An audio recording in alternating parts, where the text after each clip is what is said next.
Hi, welcome to the March 5th, 2021 Club Cubase Google Hangout. We'll get started here in just a couple of moments. Let me refresh my browser, my other computer. And I'm going to do a quick audio test.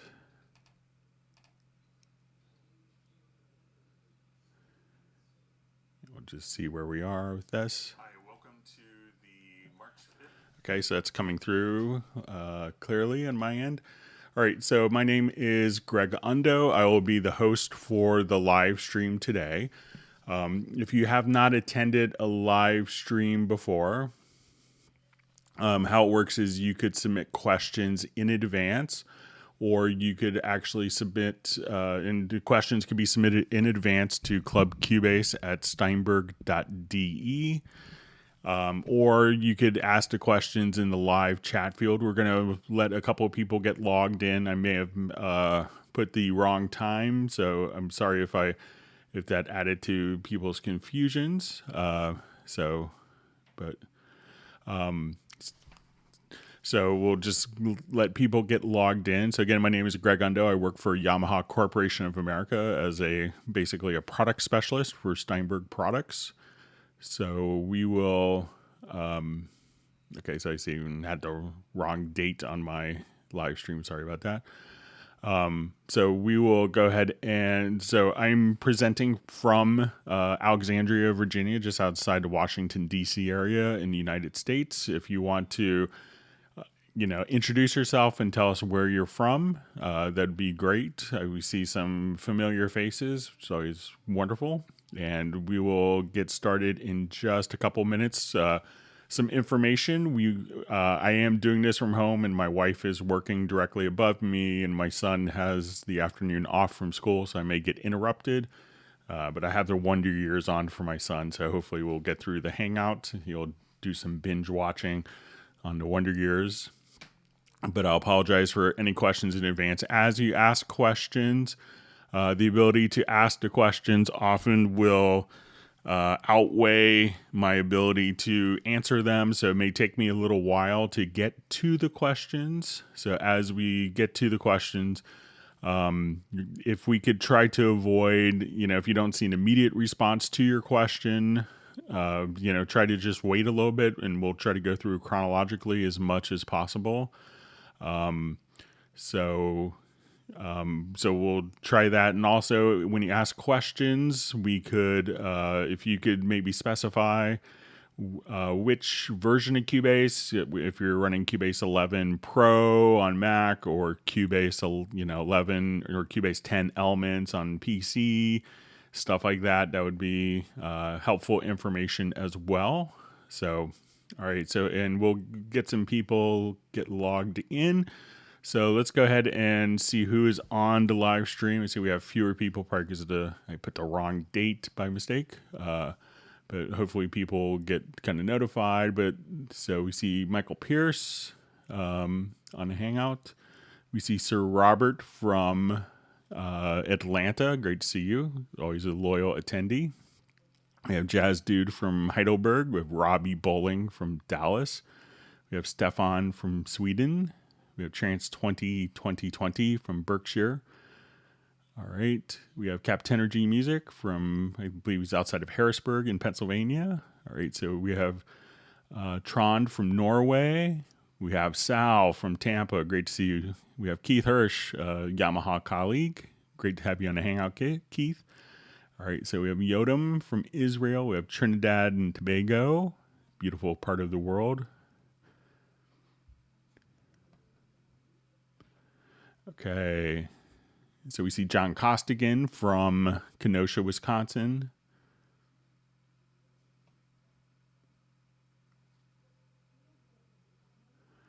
Okay, so we have Joseph from Los Angeles.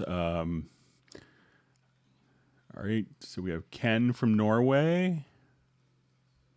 All right, so we have Omar from France. All right, we have Pablo from Galicia, España. Great to see you on a Hangout.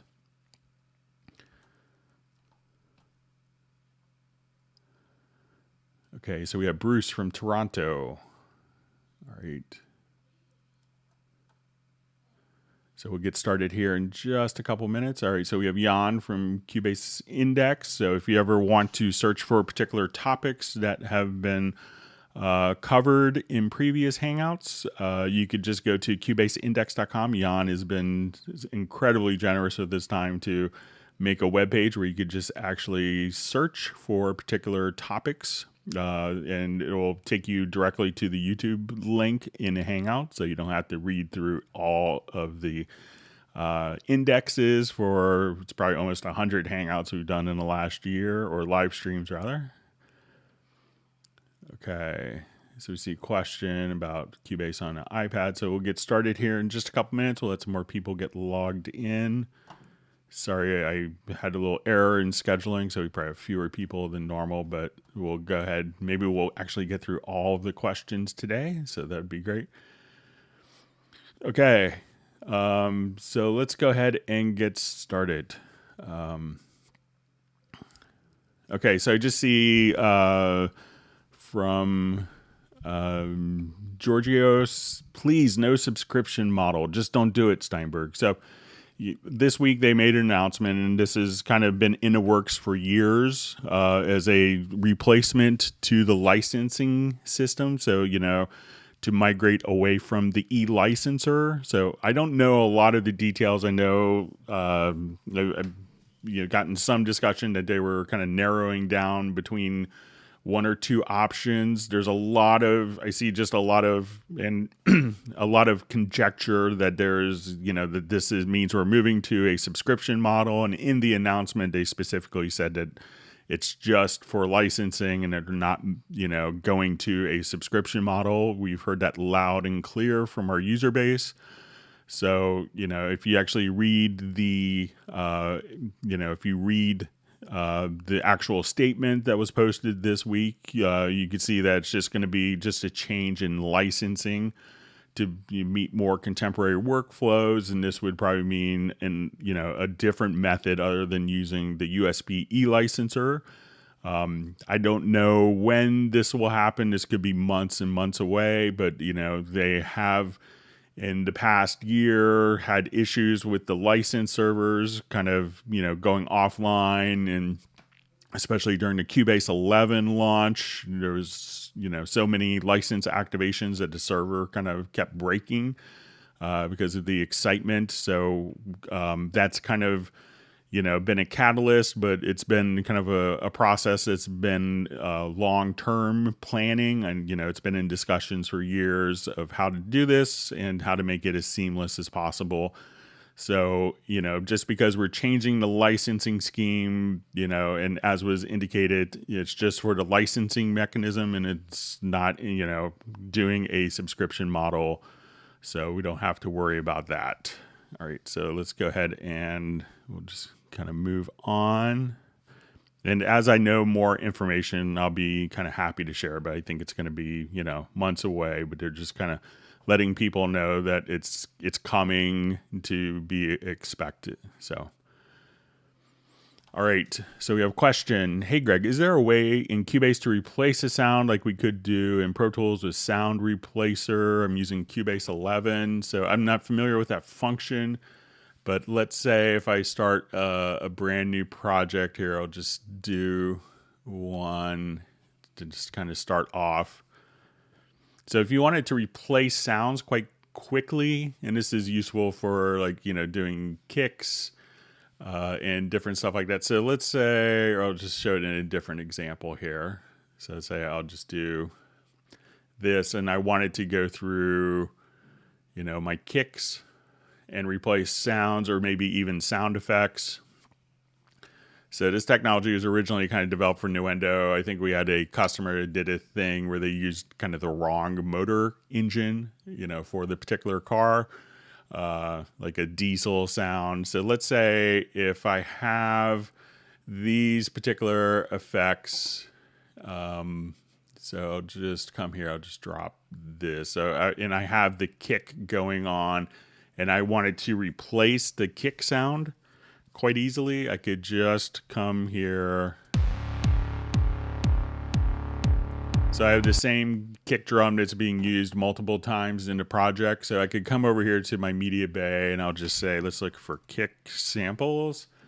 So I could just say, if I hold down the shift key, I could drag a sample directly from the media bay, and it'll ask me, and I drag it over top of one of the parts, and it'll ask you if you wish to modify all events that refer to the same source material. I'll say all, and we could just replace the kick drum sample.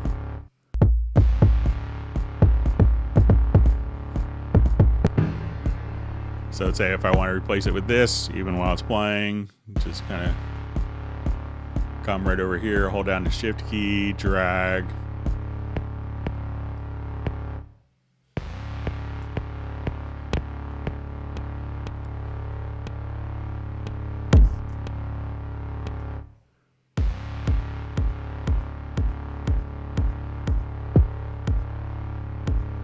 So that time, every time you wanted to just replace the particular kick sample, you could just kind of drag and drop and hold down the shift key, and that will automatically replace every time that single audio file is being used in the project if you wanted to. Okay. All right, so we have Joseph Krikorian from LA. Welcome to the Hangout. All right, so question, are the Steinberg controllers like QC compatible with Nuendo 11? Yeah, they certainly will work. They'll just show up as soon as you have the drivers installed and you go to your studio setup.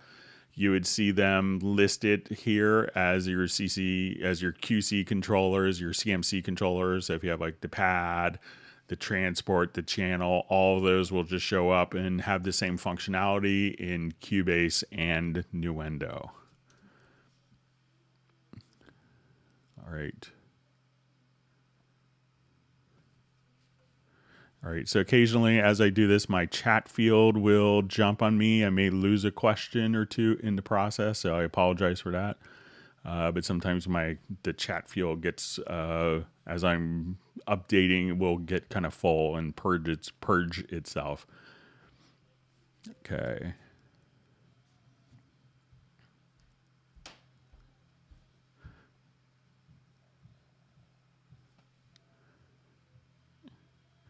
Okay, a question from Barry Williams. Could Cubase work on an iPad or strictly PC laptop? So the iPad is, a pretty significant architecture difference, but we do have for iPad and for Android Cubasis. So, and that is kind of like a, very iPad and tablet and even phone friendly version of Cubase. And the best thing is you could take your Cubasis projects, and there is a Cubasis file importer, so you could just come over here and once that's installed, you could just import your Cubasis project. And at that point, so you could start on your tablet and have kind of the very similar experience to have in Cubase. It's not everything that's in Cubase because the tablets can't quite handle it, and you don't have generally the same size if you're working on your phone versus, working on a big screen with a mouse.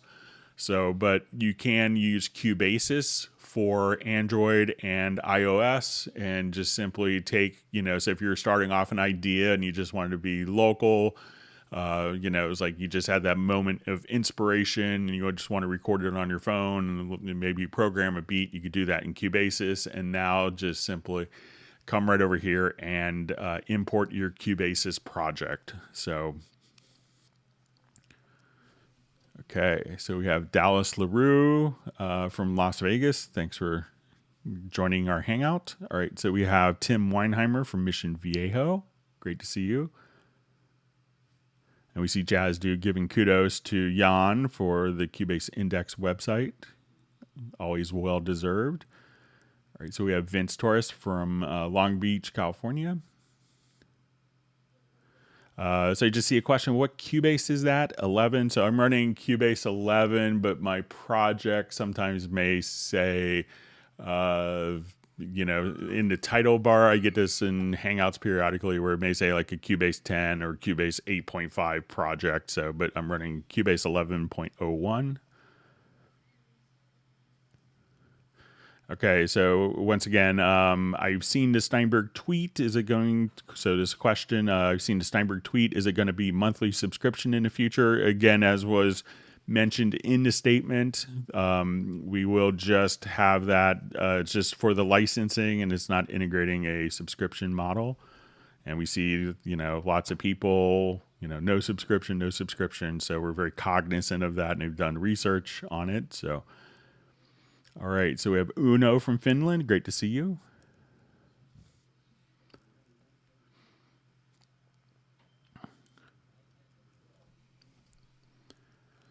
Okay, from Diego. So on Cubase 11, how do you proportionally turn up or down all automations, or select a large group of channels that already have automation and turn them up or down proportionally in parallel? So there's a number of different ways to do this. Let me just find a project where I have that would be a good example of this.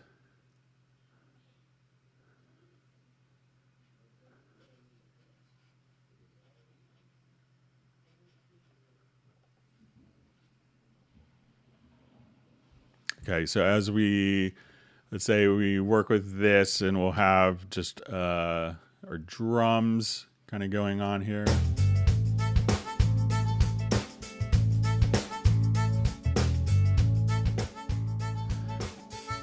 And let's say you can see I have a lot of automation going on in my drums. So if I wanted to just come here and open up my automation lanes.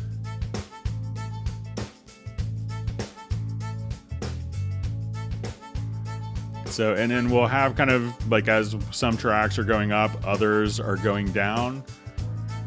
So the easiest way I find to do this, if you have automation, especially if it's going kind of in contrary direction. So I could take, I want to take my drum tracks here. And now what I want to do is I'm just going to right click, and we're going to say add a VCA fader to selected channels. So as soon as I've done this, we'll have a green fader. And now, as these tracks are kind of going up and down, so if we were just kind of look at these tracks, I could bring all of these tracks down with my VCA. Their automation is still proportional, but as we work with this, so as I bring my fader up, my VCA, we can see that some of the tracks are still going downward in direction, but it's just kind of attenuating it. Now, as we adjust with the VCA fader, this also doesn't affect like our effect send. So let's say if I take my snare track here, and let's say I have a lot of reverb.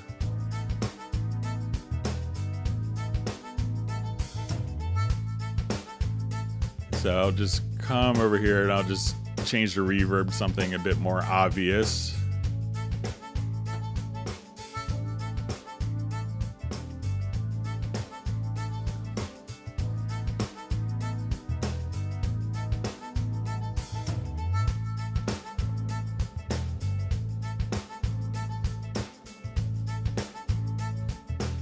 Okay, so now let's say if I come, I'll mute my bottom snare. So when I solo just my snare track here,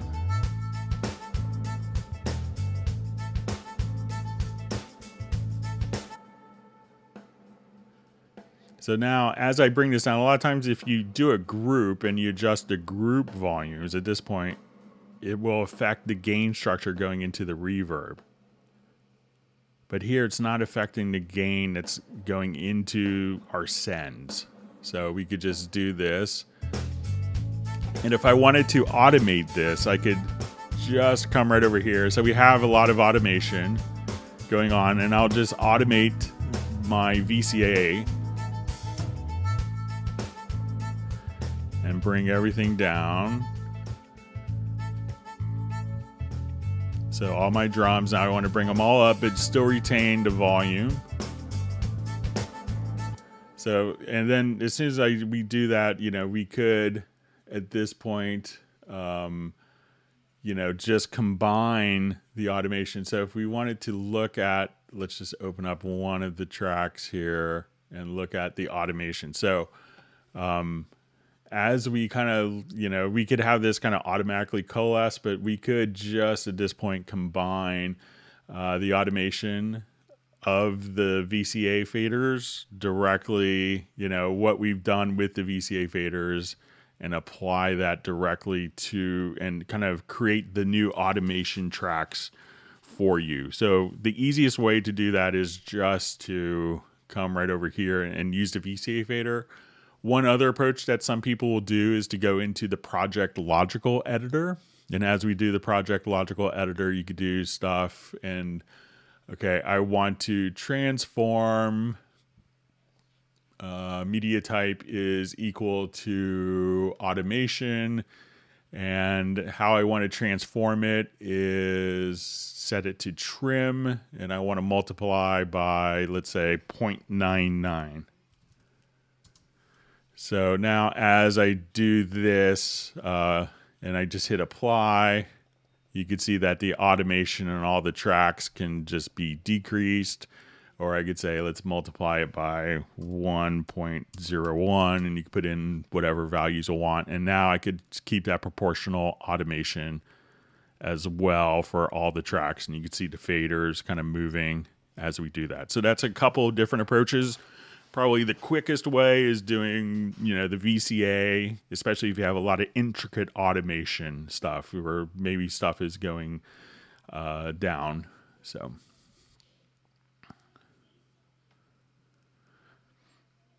Okay. So I just see a comment from Tim Weinheimer. I hope we can still use the e-licenser. So I imagine, and I don't know for sure, because again, I'm not kind of in these discussions. I just kind of work as a product specialist for a distributor. But I know some of the earlier discussions may have both systems running concurrently, but I'm not sure what the latest status is of it. So it's still very early, but we just Steinberg wanted people to know that they are kind of migrating to new technologies, because it's been a long-standing feature request for a long time. So I like the e-licensers myself, and I'm one of the guys that travels constantly, or used to, kind of pre-COVID. So at that point, I never had a problem. I never lost a dongle, and 3 million miles of flying like a maniac. So, but I understand the frustration for some. So.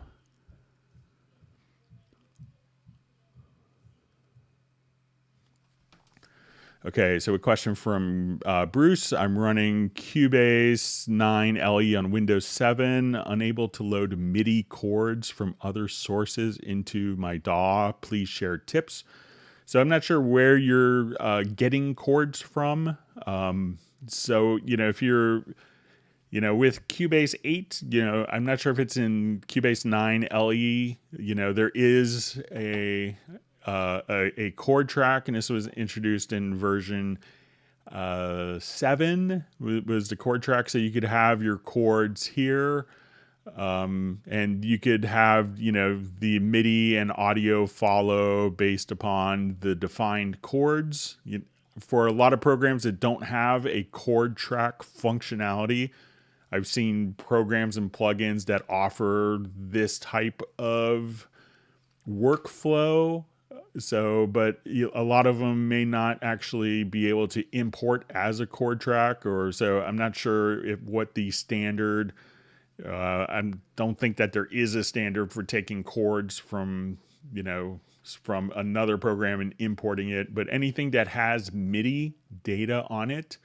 So if I just wanted to go to a particular file here, anything that would just has MIDI on it from the chords, I could just select that, go to my project menu to chord track, and I could just say create chord symbols from there.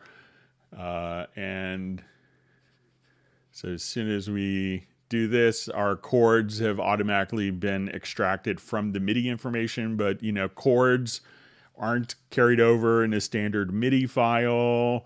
maybe a music XML file may do it, but it may not automatically show up in the chord track. So if you could let us know what exact tool that you're using to get the chords from, so if you're doing MIDI chords from other sources, what those sources are, Bruce, that could be helpful. But a lot of them, chords from other sources aren't necessarily intended to be exported and used. Sometimes people I know there's a lot of arranger keyboards, where you could kind of play a chord and it'll do like the arrangement. Like the Yamaha Tyros is pretty amazing for that type of workflow. But those chords may not automatically carry over directly in. But if it's MIDI information, you could take a MIDI file, even if it's just all block chords, and at that point do from the project menu chord track, create chord symbols, and that will just automatically be able to analyze the chords for you. So you could try some of those things and let me know. But it could be just that a lot of other things that use chords don't export them as a separate entity. So, but if you could let us know what particular tool it is, that would be helpful. All right. So great to see Walter Blackledge on the Hangout from St. Louis. Hope you're doing well.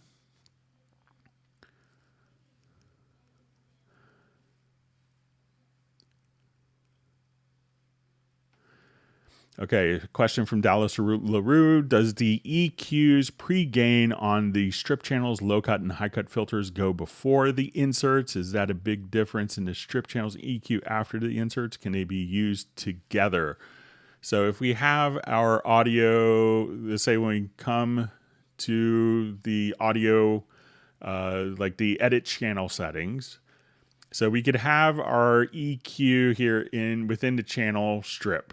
So we could have kind of a macro view of the equalizer, or we could have it within the channel strip and we could change the signal flow order of this. Now, if we wanted the channel strip to come before the inserts, we could click on this little icon here, and that would move the channel strip before any of the inserts. So if you wanted the channel EQ to be the very first thing before the noise gate, compressor, saturation limiter, and before all the inserts. And if you want to toggle back, you could just now have the inserts come before the strip. So it's kind of however you want it to be. And within the channel strip itself, you could change the signal flow order, but you could place the channel strip before or after the inserts when needed, and you could do that on a channel by channel basis.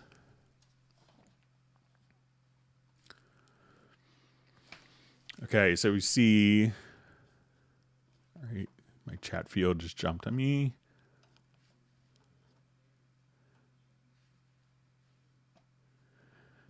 All right, from Keith Hirsch, maybe a simple one, but is there an easy way to color a selection of tracks as opposed to one at a time?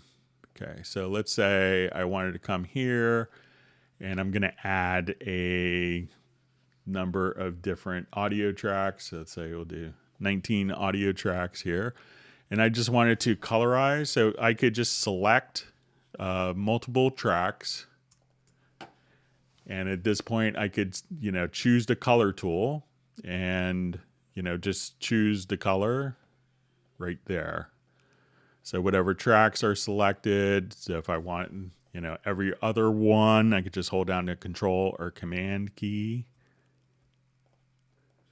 and say, I want these all to be, with the color tool active, I want these all to be yellow, maybe more blue, green. So that's an easy way to do it. You could also do it through like a Project Logical Editor preset if you're so inclined. If you wanted to do the I'm smarter than you approach, you could come here and say you want to transform.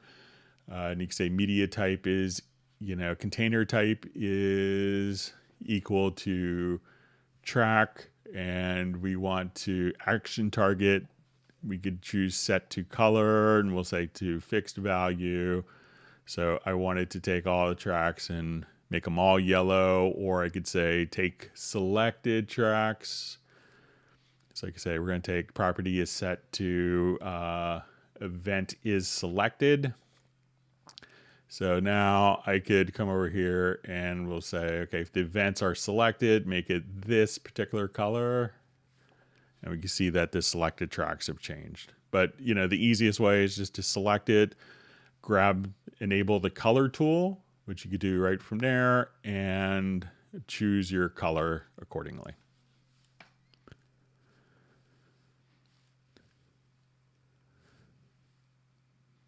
Okay.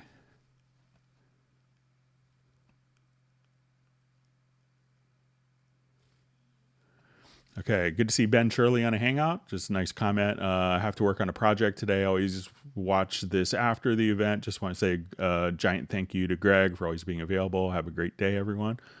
It's great. Thanks for popping in, Ben. Great to see you as well. Hope you're doing well.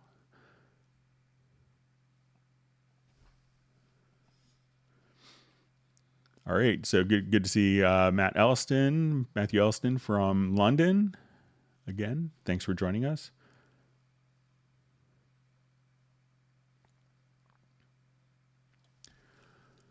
Okay, so a question. How important would you say it keeping your loudness meter under the red area? I see a lot of people just ignoring it when it turns red, putting tracks in the mixer so that they hit 0 dB. So, you know, it could really depend upon where the final destination is. So if it's going to be going onto a CD, or if let's say you're a composer and you're looking for your project to get used easily for broadcast material, or if you're looking to distribute it on something like Spotify, where you might have a -14 loudness units is kind of the target figure. So, you know, if you're just kind of making music for yourself, you know, you can kind of, you know, have the level go as hot as you want. So when we're kind of working on particular tracks, so let's say, I'll just jump back to my other project just to show you a little bit here.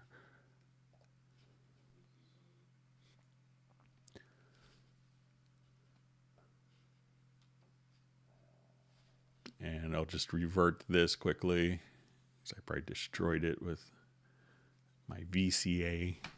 All right, so let's say I'm just have this going on as my project, and we'll go to our meter and let's look at our loudness meter. So go ahead and turn it on. All right, so with this, I would probably, you know, if I was doing something for, you know, for Spotify, I would probably want my, you know, your meters for Spotify, you know, they aim for a loudness unit of around -14.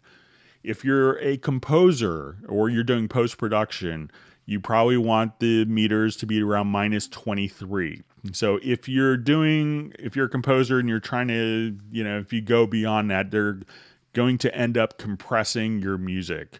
The dynamic range so that it will fit within the broadcast standards. If you're, you know, so if you're mixing and you're not kind of in that ballpark, it could sonically change the quality of it. It could sonically change, you know, how the music is perceived. I know many composers that will run everything through Wavelab and they just render it at -24 LUFS. And they know that if they do that one step, that they're, you know, the person that picks their music for the show knows that they don't have to worry about the levels from this particular composer. So if you're smart like that, you know, if you add an extra step to, you know, someone trying to use your music and someone else, they don't have to do an extra step, even if it's a minute or two, that the person that doesn't require an additional step may get to work, not because the music is better, because it makes the life easier of the music editor. So If you're primarily doing a release for Spotify, that's when I would really work and try not to go beyond -14. If I was doing a CD to sell to friends and at gigs whenever they come back, I wouldn't be as concerned about it. So it really could depend upon where your final delivery, medium is. And I know some people may deliver different levels of mixes for those particular deliveries. So, think of it like that, is where is the final mix going? And you could kind of work back from there. All right. So we see a nice comment from John Costigan. Thanks, Greg. I needed the reminder and sample replacement instant gratification today. So that's great. All right. Wonderful to see Taylor from Pine Grove, Pennsylvania.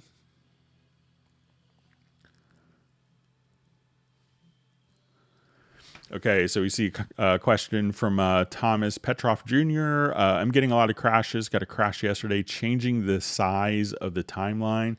Is there a new update coming out? Plus, have modified channels turning off. So, I know that there is a maintenance release that's being tested as we speak. So I'm not sure exactly when that's going to be coming out, but I would try to run the program out of curiosity, and you could do it with a new set of preferences quite easily by holding down on the Windows platform Alt Control Shift, or on the Mac platform Command Option Shift while Cubase is starting, and you could try to temporarily disable the program preferences.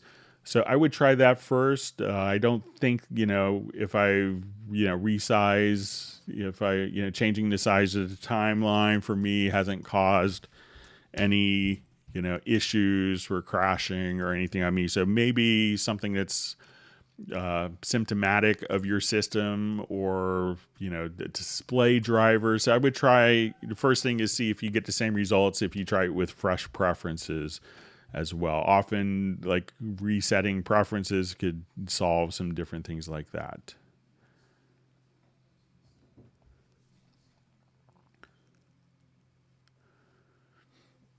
Okay. So we have Dennis Earl from Phoenix, Maryland. So you're not too far from me. I'm just in Alexandria, Virginia. Okay, so I just see a question. When should I use auto black for dithering? So let me just look it up really quick. So if you're not familiar with what dithering is, and we could often do this like on the master bus, and we'll see this under mastering.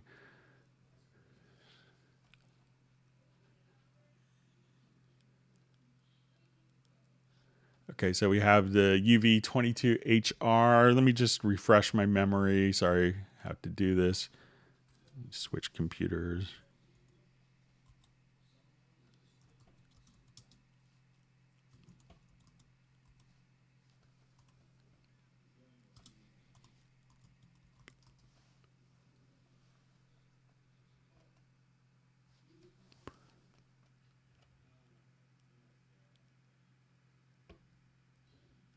Okay, so so basically the dithering is going to be adding noise to the file. So with auto black, what that is going to do, if you have passages of silence, it will not generate the noise of the dithering process during moments of silence.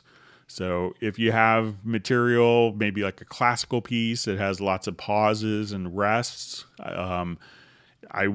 that's when I would activate the auto black. But if I was doing kind of more traditional pop, or, different, more musical examples where the music's going to be constant, I wouldn't worry about activating it. Okay, so question, where can I get it on the Cubase site or an app? So I believe this is with the Cubasis. So you can get it on the Apple Store, the Google Play Store, and you might be able to get it on the Amazon App Store for Android. So you could try those things. I know that it's on Google Play and the Apple App Store, which on the app on iOS, I believe is the only place that you could actually buy apps. So I see question. Hi, Greg. Sorry, I've just joined. What are the panners you were showing above the faders? So it might be sometimes if you see panners that look different. I'm not sure which project, but I think this one might show it. So if the panners look different on some projects, it could be that there is a 5.1 output. So I think it's probably going to be, if I remember right, if I go to this project and we activate it here. So when we see the panners like this indicates that it has either like a surround output. So if a particular channel is going to be routed in surround, you'd be able to, do your routing directly, in your surround sound if you wanted to. So that's why the panners are like this. And when you have your left, right, you could just see your left, right. But here on this project, we have an ambisonics bus, and that ambisonics bus is multi-channel. So that if you wanted to do more like 360-degree spherical audio, you could do that. And once that's enabled in the project, the stereo panners turn to be like this type of visual representation for that. Thanks for all the wonderful questions. And if you guys are learning anything new, make sure you hit the like button. And if you haven't subscribed to the channel, make sure you do that as well.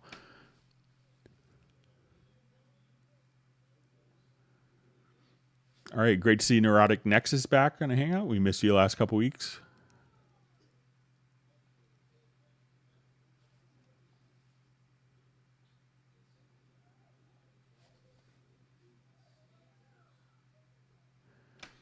So I see a great comment from Pablo. It's like, this is going to be the question, like, when will Cubase 11 come out? Probably about subscriptions and licensing. So,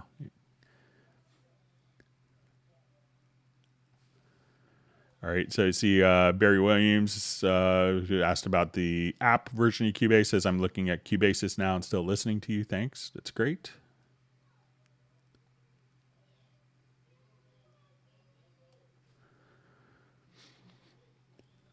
All right, so we see from Wolfie 3654. What's going to happen? Question: what's going to happen when the dongle gets obsolete? Is it just a $20 USB stick sitting around that you can't use anymore? 20 euros is still 20 euros.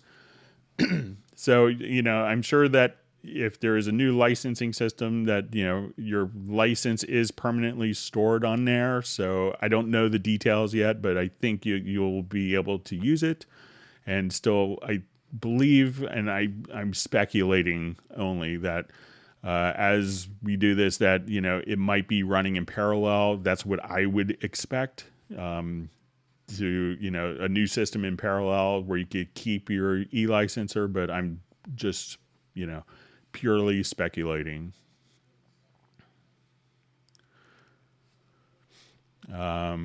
So I just see Tim Weinheimer saying that track sounds like the Sting song, Watch Out for the Copyright Police. So it's actually, I believe, a tribute band, and that's why I kind of muted all the vocals. So I think I should be okay, but good ears, Tim. All right.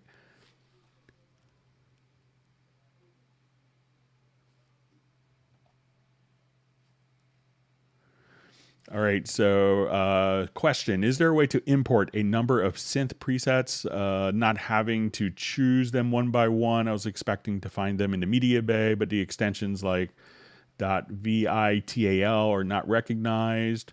So with part of the VST3 specification is that there is a common, .vst preset extension. So, but many instruments will have their own proprietary extensions. So if it's going to be a proprietary extension, it may not automatically show up in Media Bay.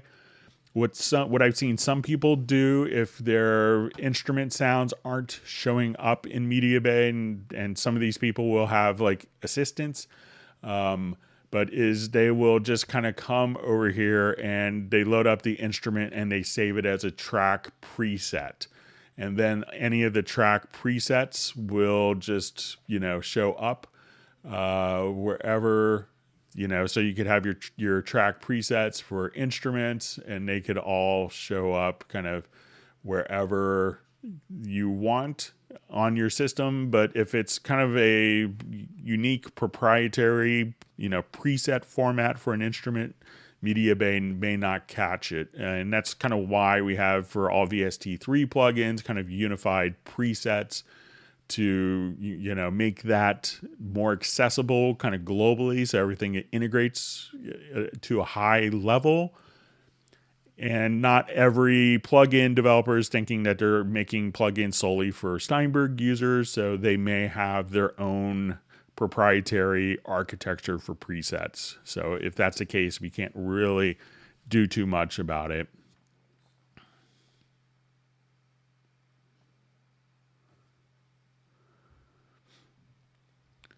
Okay, so we have from Michael Michaels. Hi, Greg. Hope all is well. I did a complete OS Windows. Now Cubase 11 won't see the VST3 folder. Okay.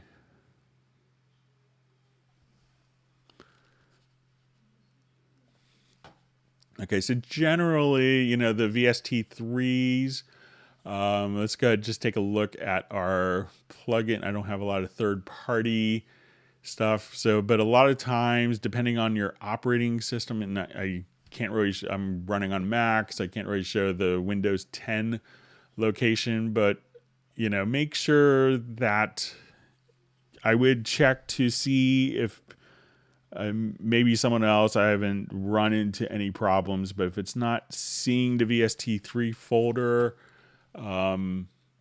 you might be able to, and I know if we go to the VST plugin manager, you could have the VST2 plugin paths, but, at this point, if you don't see, any of the plugins at all on scan, so I'm not sure if what has happened that could, because I think it all kind of goes into the same particular folder for VST3 plugins. And if you want to email me, I could kind of check it out and get you the exact link, or maybe someone else on a Hangout.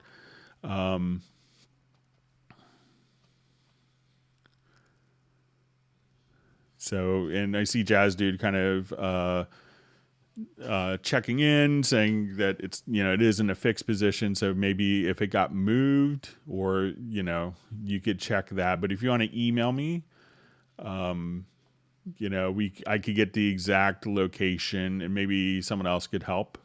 All right.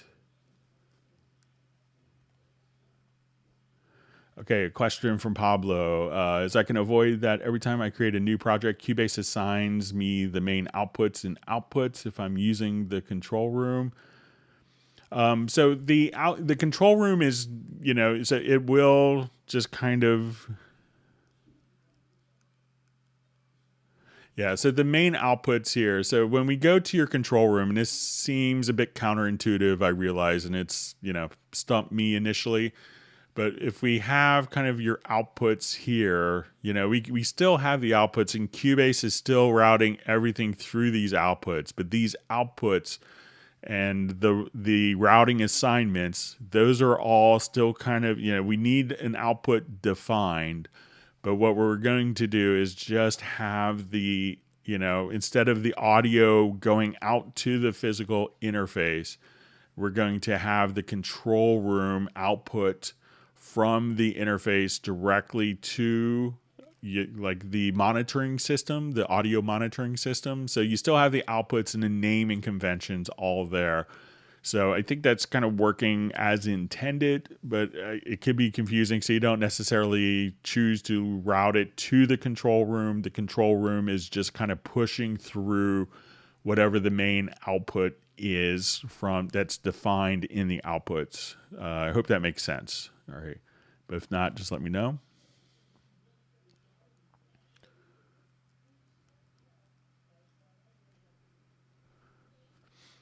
All right, great to see Nari Soul on the Hangout. And if you want to see some amazing YouTube piano videos, watch her. It's great to help you earlier in the week. All right.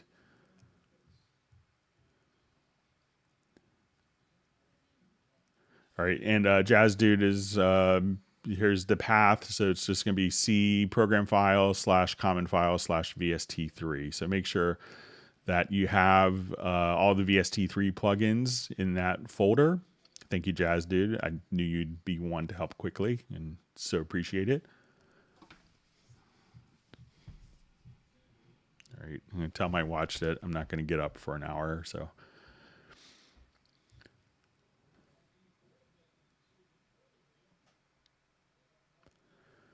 Okay, so question. In a chord track using Hallian 3 Studio strings full of feeling, when I addition a chord, it plays continuously until I press play on the transport. Is this normal, or can I reduce the length?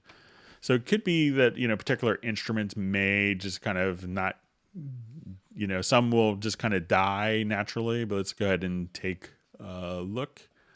See if we could recreate that. So it's going to be...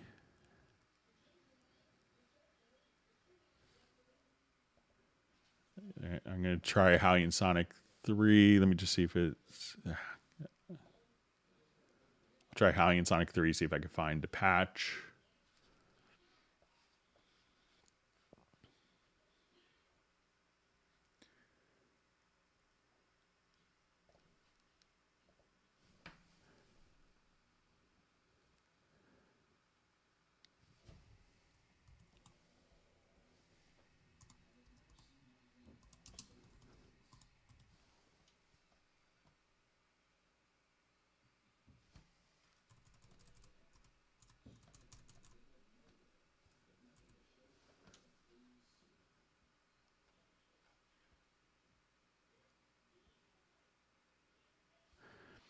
All right, so just looking. So I'll just try it in the full version of Hallian here. Just bear with me. Sorry about that. And that way we can find all the different sounds.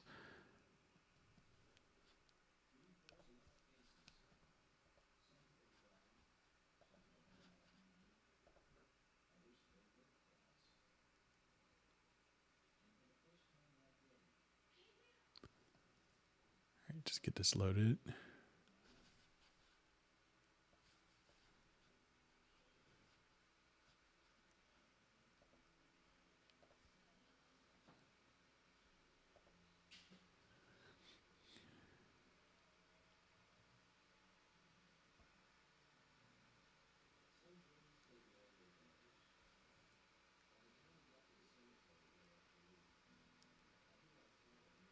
All right, so we have studio strings. Okay, full of feelings. Here's the patch. Okay.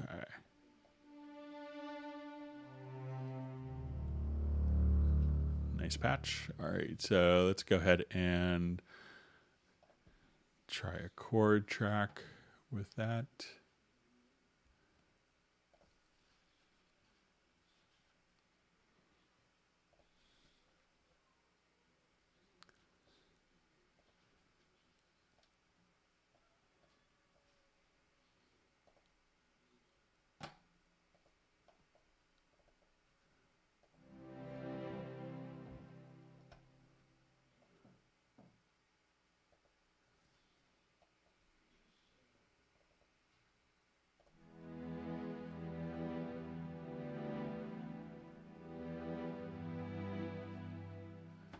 So these seem to kind of die out as expected.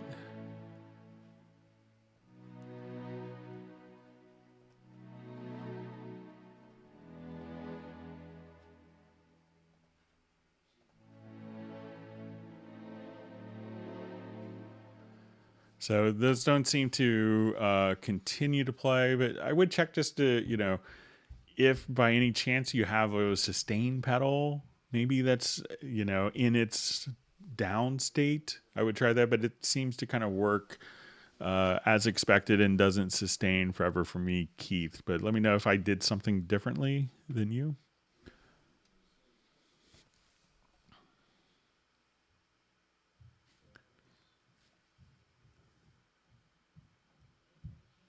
right, great to see Agent K is on a hangout doing some moderation for us. It's always very kind of him to do.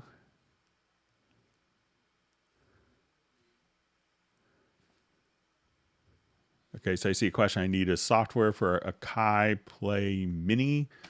So if that's just, I'm not sure if that's the controller or not. But if you could, let us know if it's just a controller, like I know a lot of the Akai stuff, or if it's a plug-in.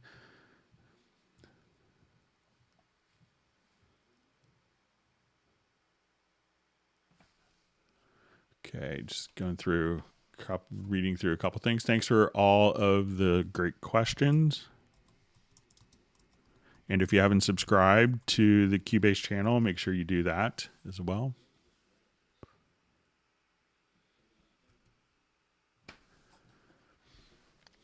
Okay, so let's go ahead and move on. All right, so we see Tan Mei is on the Hangout. Great to see you. All right, so question, what is a .csh files near the CPR file? So I think those are just a waveform images file. So so that way, it has just kind of like the picture of the particular audio waveform. So that's what it does, I believe.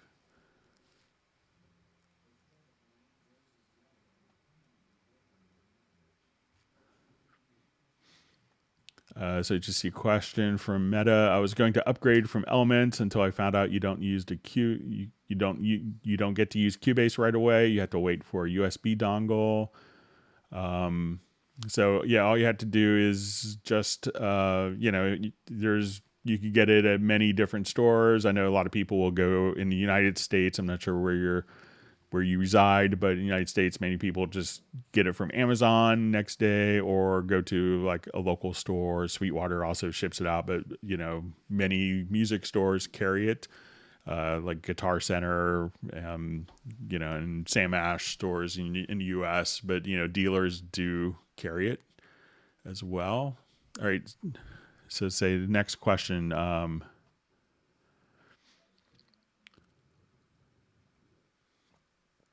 okay, from Tanmay, make a multiple selected track solo with one click.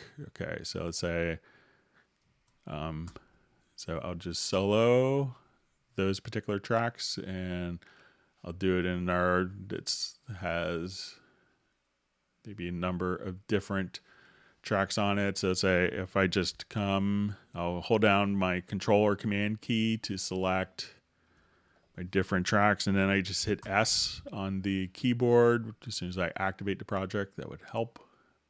Hate when it's operator error. So just hitting S, that would solo the selected tracks. And if you wanted to do something with a Project Logical Editor preset, you could do that as well, but it's pretty direct just to solo these tracks, hit S, just like that.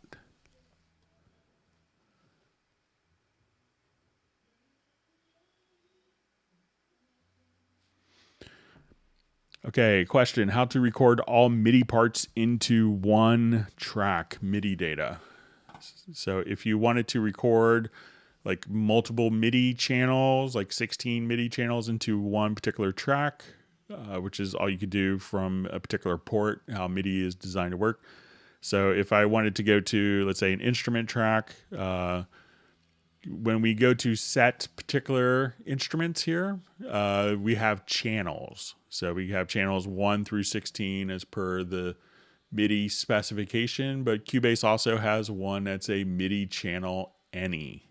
So if you click on MIDI channel any, you could have MIDI multiple, you could have 16 different MIDI channels all recorded directly into that one particular track. And then if you needed to split those channels to separate tracks afterwards, so sometimes people may record that way from like a hardware sequencer and be able to take and they have one track with 16 MIDI channels. So if you have a scenario like that, so let's say I have multiple MIDI channels here, so let's say I do that. I could see that these will all be on channel 1. Now let's put in a bunch of channels here. Let's say these will be on channel 2. So I'm just going to take those note messages and move them. So this one track, even though it's on MIDI channel any, has channel notes on channel 1 and 2. And all you have to do is go to select dissolve part. And then you could choose to separate by channels. And as you do that, you'll have MIDI channel 1, MIDI channel 2, just separated just that way.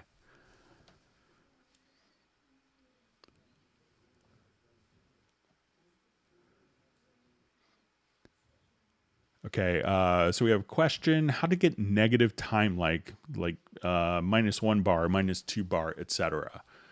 Okay, so if we go to your project setup, and we could do that by going to your project menu to project setup, or Shift plus S. At this point, we could have display bar offsets. So if you wanted to, you could say, okay, we want to do a 2 bar offset.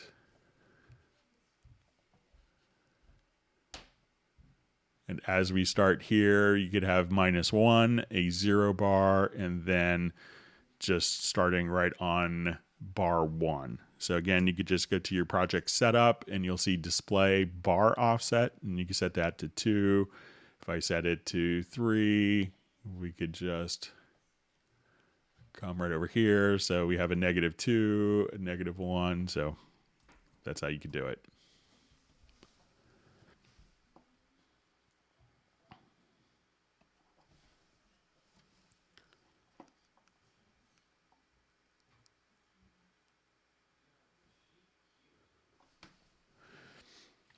All right, so question: can I set the key of a session in Cubase so that any sample I drop in changes to that key automatically, kind of like other programs?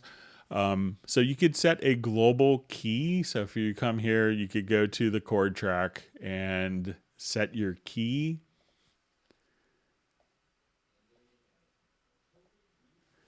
So let's say if I just wanted to come here, let's add. So we could have our key determined here, and you could have like directly within the timeline, you could have, set up to be, not all metadata for audio will automatically, include the key that's in it. Some of the, some metadata will do that, but it's not necessarily going to say, okay, we want to go from and I don't think other programs would do this either. I wanted to do different modes. So I'm in, G Locrian, and now make everything fit within G Locrian, so I think once you start kind of experimenting with stuff like that, if you get into anything beyond kind of basic triads, it gets to be very tricky, and just the audio quality can suffer. So we don't automatically do that because, the actual audio quality is not so great. We don't have that automatically where it's going to take everything. You could do it with MIDI data. That's not going to degrade the quality of the audio. So.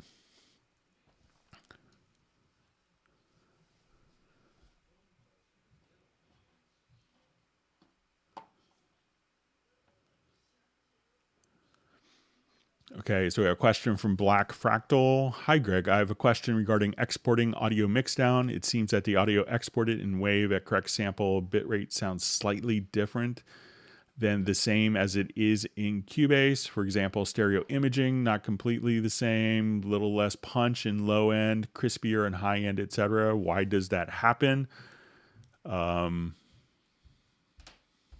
So when you're working with exported sample rates, and especially if you're kind of changing the sample rate, and maybe different files, because realize that when you're working in Cubase, you have the option of everything, all the processing is going on in 32-bit floating point or even 64-bit floating point double precision. So when you go to export it as a fixed point audio file, that it may sound slightly different.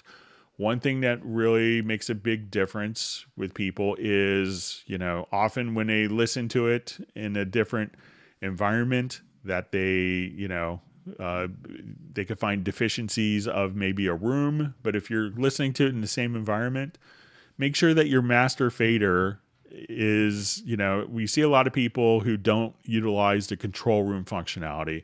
And when they go to their master fader, they have their master fader down something like this. And at that point, you're using kind of the master fader not as, you shouldn't think of this as a monitoring volume control. And this is exactly why we would use the control room.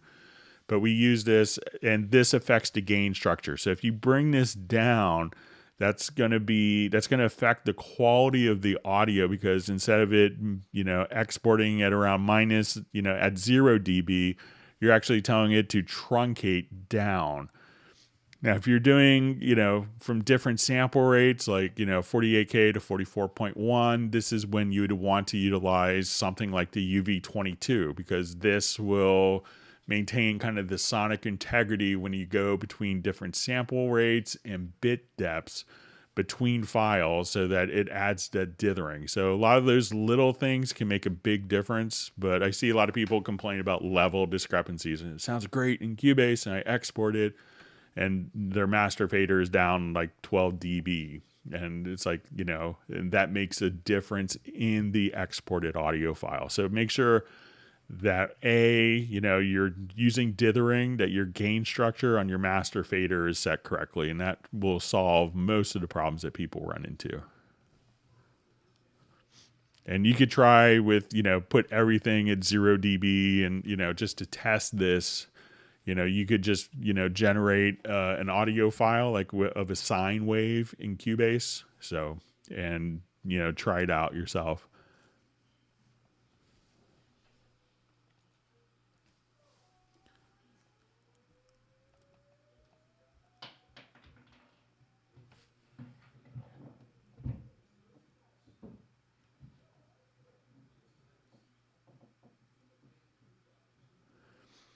Okay, so we have a question. What is the key command for duplicate a line of MIDI notes to drum grid editor? Okay, so let's say I'll just add an instrument track here. So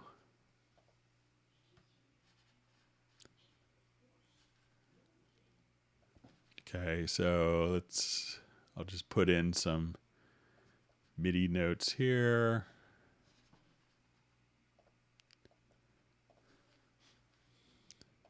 Okay, so if you have it kind of full like this, you could just, let me just snap.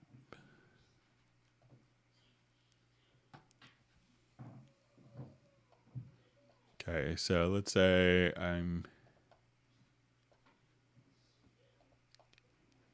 here and I just wanted, let's say I have these drums laid out for me. I'll just make this part a little bigger. So really all you had to do is you could select like all of the events here. And then if you just wanted to duplicate, you could just hit Control or Command D. Now, sometimes what people run into, and this has kind of been a annoying thing for me as well, is if we have like our events kind of laid out here, but let's say I have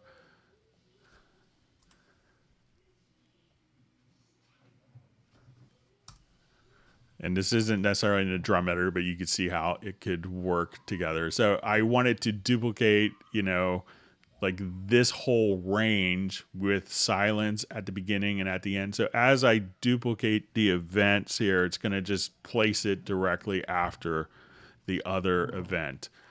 But if I go to my in-place editor, I believe this is Control-Shift-I, and we go to just select the range tool, that I could select the particular range here.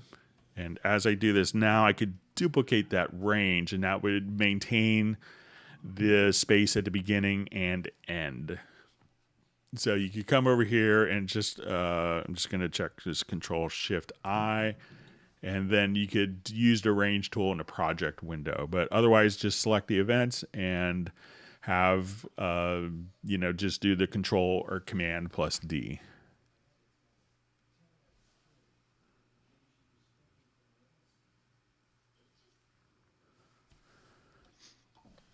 All right.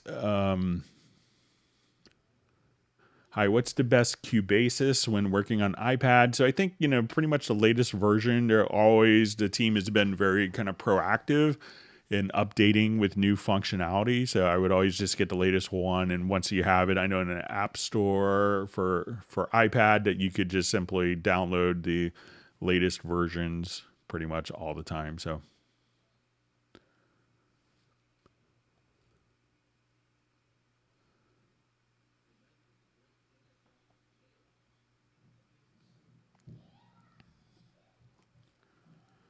All right, reading through comments.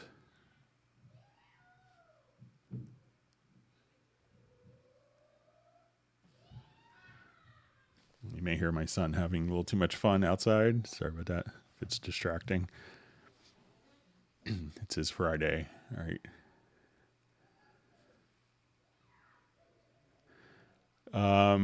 So I just see a question. So can it import Cubasis via Bluetooth or iCloud? So I believe you could just download it from iCloud. Anyway, just to kind of get the file over. So I don't think that's a problem doing it.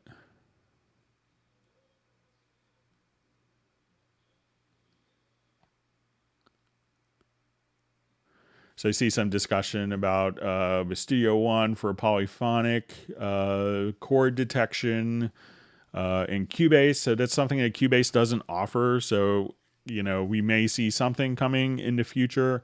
But I think if you actually try the functionality, you might, get interesting results. So.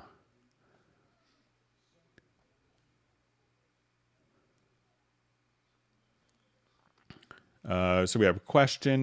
Did we make it to have 2 Zoom sessions in a month, Greg? So I'm up for doing, I'm up for doing that. So maybe we could do a Zoom session. I was, we asked, I didn't get a lot of response, but some people kind of like the schedule, but maybe we could do a Zoom thing maybe on a Saturday, and maybe people that don't normally catch the hangout on particular times. So maybe we could do something like for an hour next Saturday, if that makes sense. And maybe people that aren't watching live, if they're interested in maybe doing a Zoom Saturday, like if they're busy working or they have family obligations and maybe have an hour on a Saturday, maybe that would make sense and that wouldn't kind of eat into our particular time. So we could get more questions answered. So let me know what you guys think, and you could leave a comment in the chat field or leave or send an email to clubcubase@steinberg.de.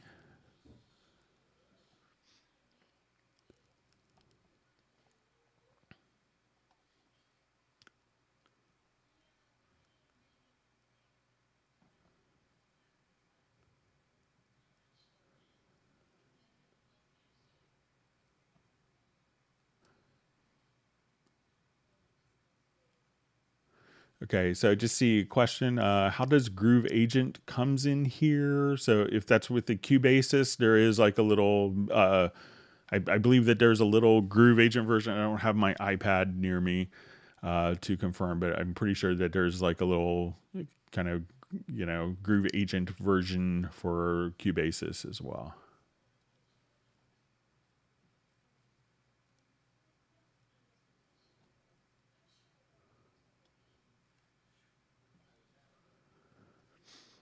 All right, question. Does Cubase 11 still work if I move a large amount of samples that I don't use to an external hard drive and disconnect the drive? And will I lose the right to use my current Cubase 10 if I upgrade? So you could definitely have the drive not connected and run Cubase as long as you have the e-licenser connected. It's, you may get a bunch of messages saying, I can't find this file, I can't find this file, can't find this file. When starting, so just be aware of that. So you could definitely, you don't have to have all the all the drives connected with content to run your Cubase 11. And the second question, will I lose the right to use my current Cubase 10 if I upgrade? So no, how the Steinberg upgrades and updates work is it will, like your Cubase 11 license, you could run Cubase SX1 through 10.5. So any previous version you're licensed for, without any issues. So you just simply run, once you have a Cubase 11 license, that works. If you have a Cubase 11 Pro license, that will work for the highest level, Cubase Pro, for previous versions. So you don't have to worry about that. So your Cubase 10 is completely, functional. So you don't have any concerns with that. So we don't, just immediately negate your previous versions.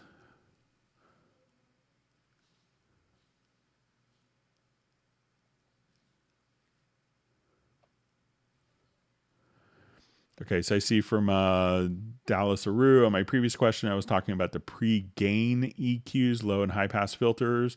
That is all the way over to the left that shows up in the red. Isn't that automatically pre-inserts? I believe, let me just, it may be, let me just take a look. Sorry for misunderstanding. I will just take a particular track here. And we'll do a quick test just to make sure. And I'll turn the volume down, so I'll just put, so I want to, I'll just do a couple inserts. I'll do supervisor plug-in, or supervision, sorry. And I'll do just a test tone generator, and I'll just do this as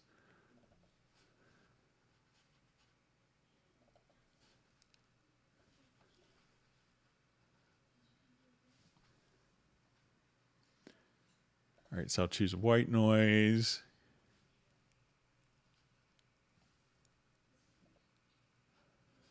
and I'll just add another level here. So let's look at our frequency. Say a spectrum bar. Okay, so now I want to take this particular track and let's go to the channel EQ. So if the pre is before, we should see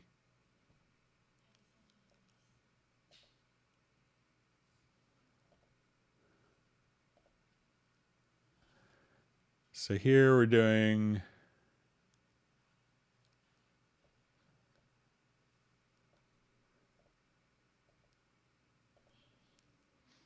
all right. So let's say if I'm doing my low cut and high cut filter that this isn't currently before the inserts, and let's swap.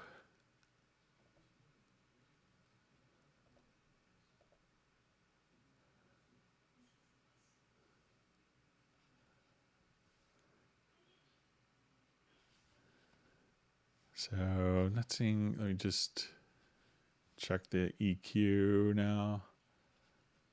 If I turn this on, we just do 1.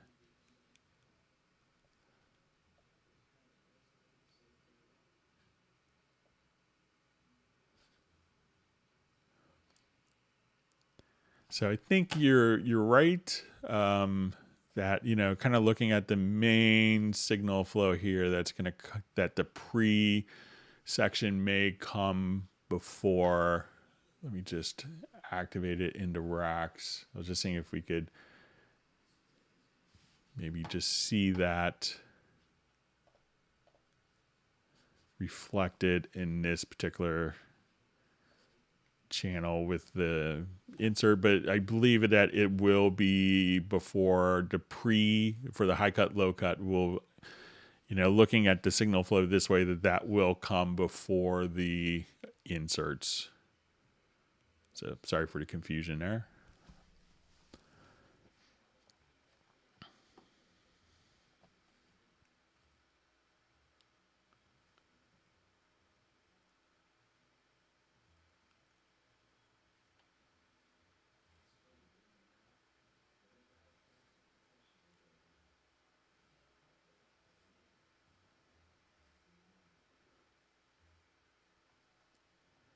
Okay, just reading through different comments.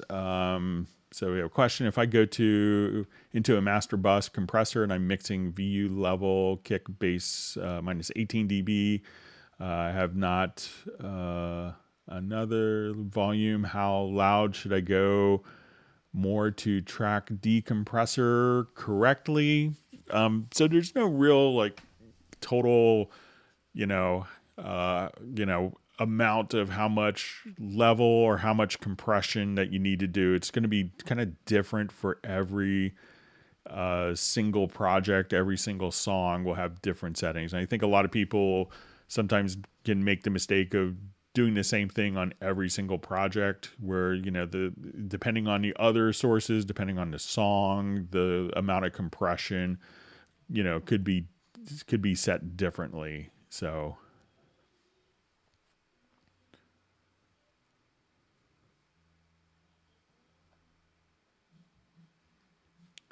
all right. So a question from Tanmay. How to record multiple instrument tracks with MIDI data on them into one MIDI or instrument track so that all selected MIDI tracks data will be merged onto one track with MIDI information, not audio.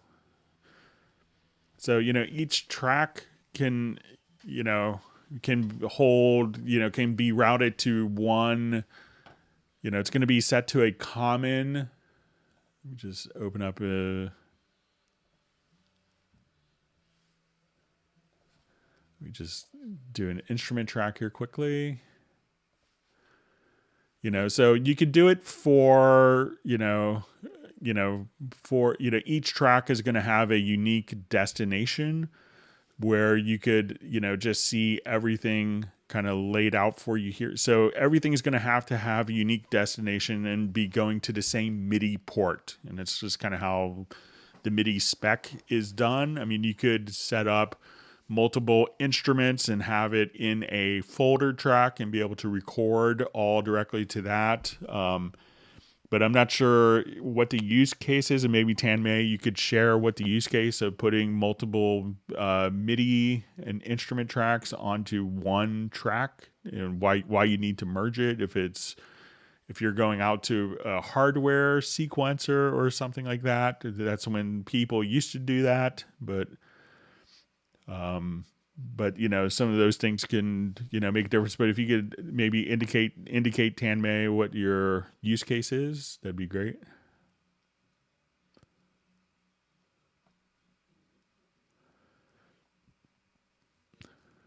All right. So we have a question.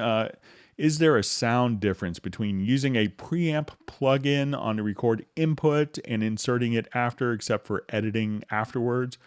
So they should be.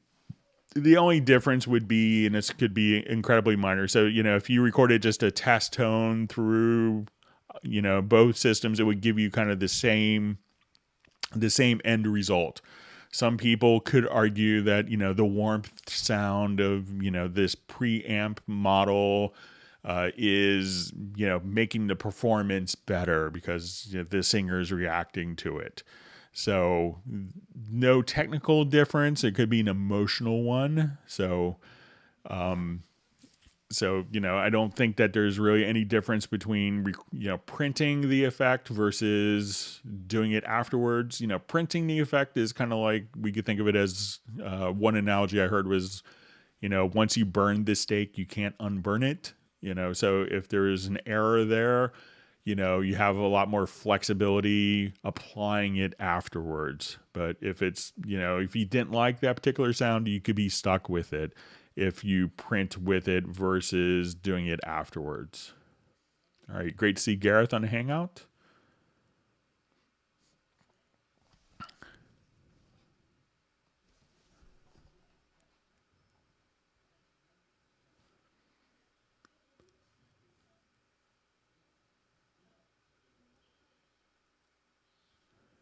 All right.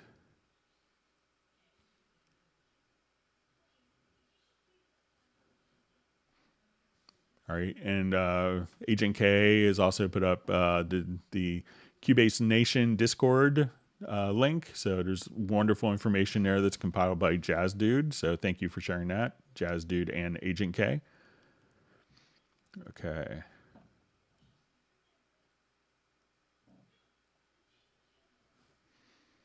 All right, so we see from Paulie D. Hope all is well. I've missed way too many of these. Well, they're all available to watch afterwards, so feel free to go back. Question: I know C3 is middle C in Cubase. Works for me. Some folks on the VI control forum asked if it could be changed to C4. Not sure why. So there's always a discrepancy of, there's two different schools of thought on what middle C is. Some people, will come up with, I've actually gotten, from the National Institute of Scientific Technologies or Standards, National Institute of Standards and Technologies, NIST, which my wife does projects for her work, is like a government agency that sets a lot of standards like this. And they have middle C. Some people interpret what they have indicated as middle C from a piano as being C4. But when we're dealing with middle C in Midi, because the piano has 88 notes, the Midi specification has 128 notes. That's where the discrepancy could be. So there isn't a way to just turn C3 into C4. And there's a lot of underlying reasons for that. And so different companies have different philosophies on this. So the quick answer is there isn't really a way to do it. But, different companies, I think Roland also recognizes middle C as C3 as well. So, there's, differences in interpretation with that.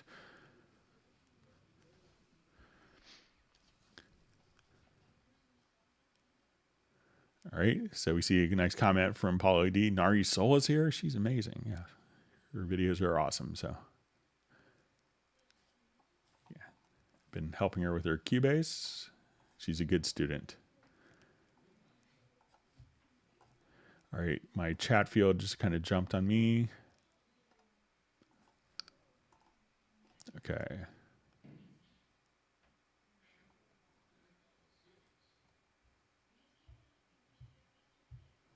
All right, so I think I'm back to. I see from Gareth that he hasn't sorted the stems out, so no worries on that. Get it done when you can.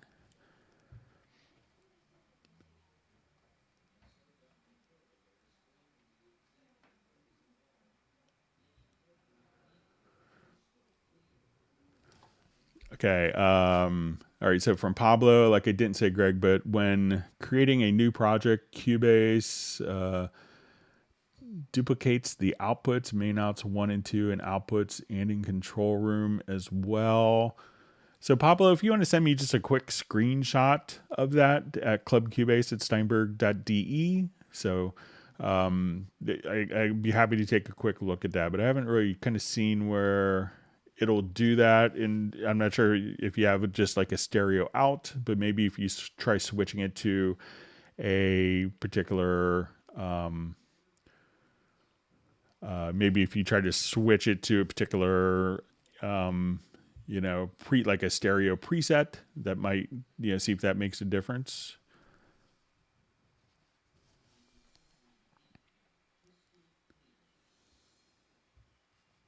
All right, so I see jazz dudes call me Greg Mozart, so I'm just an Oompa Loompa in a world of Willy Wonkas. So, all right.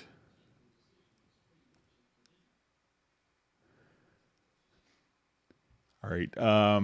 So I see from Sax, how do I link vocal track to chord track so I can use warping correctly? So usually warping is more of a rhythmic aspect, but if you wanted a track to follow chord track, what you have to do is you could just select the particular track here. And as we go to chords, you just want it to say follow chord track. I don't think I have. Let's put in a chord here.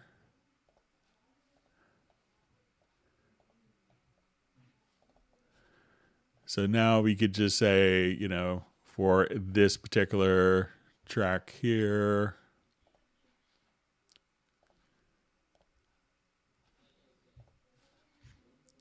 And you could just have it follow the chord track. So just select and then choose for this particular event to follow a chord track. And you could just say follow chords and scales, or follow scales or chords. So that's all you had to do. Okay, so seeing more of a from Keith Young, we're doing the studio strings patch with a chord track. So let's go ahead and give that a try again. He says when I press the chords.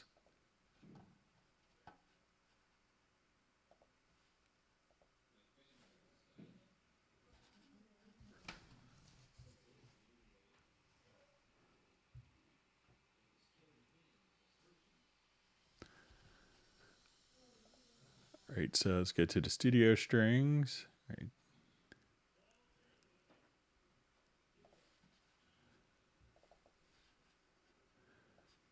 Okay, so now, just press and hold the chord in chord track. So let's just,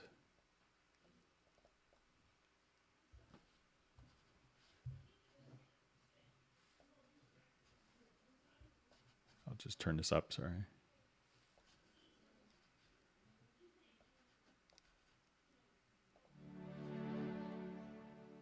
Okay, so if I just press and hold.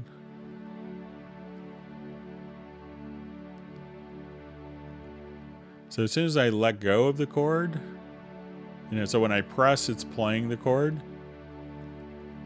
And then when I release, the patch fades out.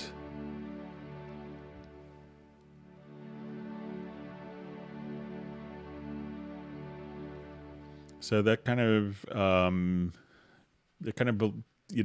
seems to be working kind of as expected.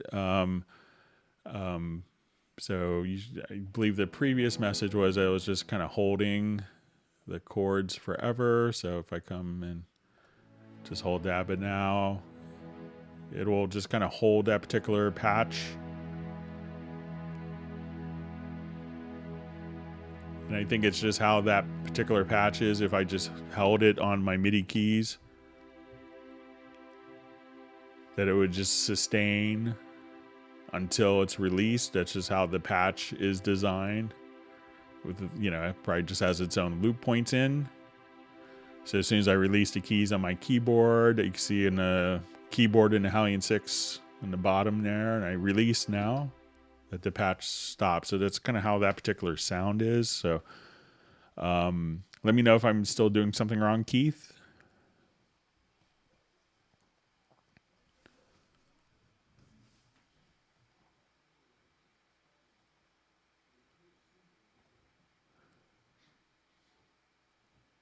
All right, great to see Sable Winters on the Hangout.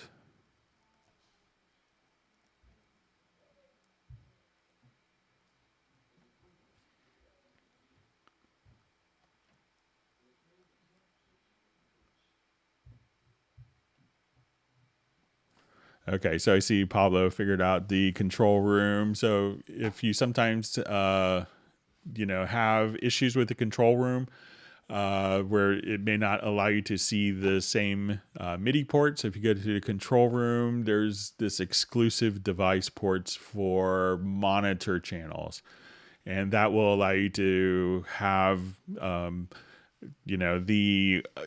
monitor channels you could still have it in the outputs and the monitor channels, or you could have multiple speakers connected in your control room. So like in my home studio, I have a 5.1 speaker, some like older NHT Pros, and I use those as a 5.1 set. I use the left and right as a secondary stereo monitor, and I use the center channel as a mono monitor. And you couldn't use those across multiple, you couldn't, use the same output connections unless this is unchecked. So I'm glad you got that figured out, Pablo. Thanks for sharing.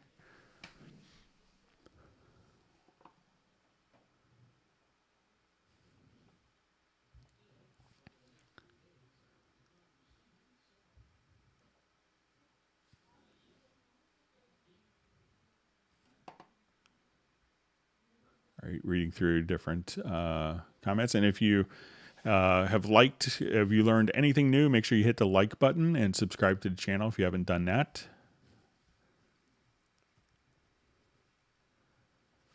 All right, so we see, hi there, thank you much as always. I got an issue to zooming in Cubase. I cannot zoom the waves to the detail and they remain very far. What am I doing wrong? Thanks a lot. All right, so if you are zooming in and instead of going down to, let's say, like the sample level, like we see here, like, you know, say if we zoom in and let's say this is as far as you could zoom in, and you feel like you could zoom in further, it's probably because of the project length in the end of. So like here we could zoom in down to the sample level quickly. But if you could only zoom a certain amount, try going to your project setup and you'll see a project length. So here, I'm just going to set this to, my project length is set to 1 day. So I'm just going to go to, again, to the project setup, and you go to project setup. So let's change this to like 10 minutes.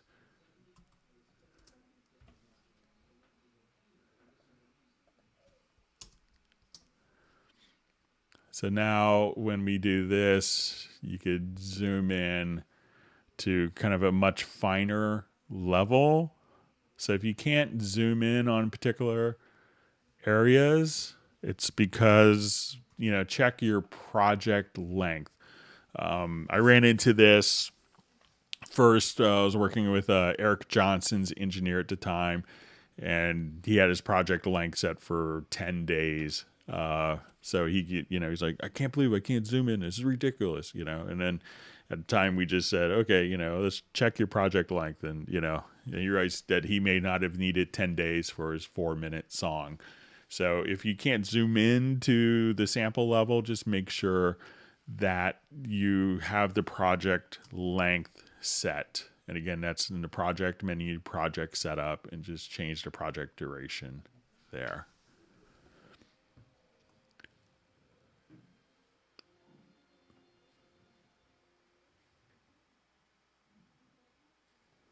Okay, reading through comments. All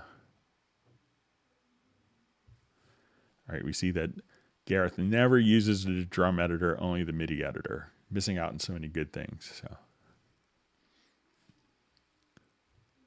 right, great to see Michael Teams from Weatherford, Texas on a Hangout.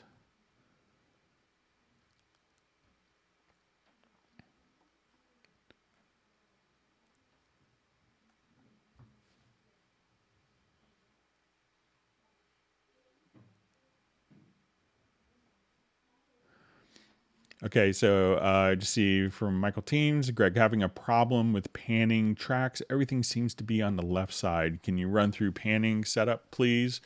All right, so once we have our studio set up, so we want to go to our audio connections and make sure that you have, like, again, a stereo output here. So, and if you're using the control room, you want to make sure that the control room is set and that you have both the left and right channel set there. So if everything is going out of only one channel, 80% of the time it's going to be that the audio connections, maybe one of the channels isn't set. So let's say I'll take this bass part and I wanted to just pan this accordingly.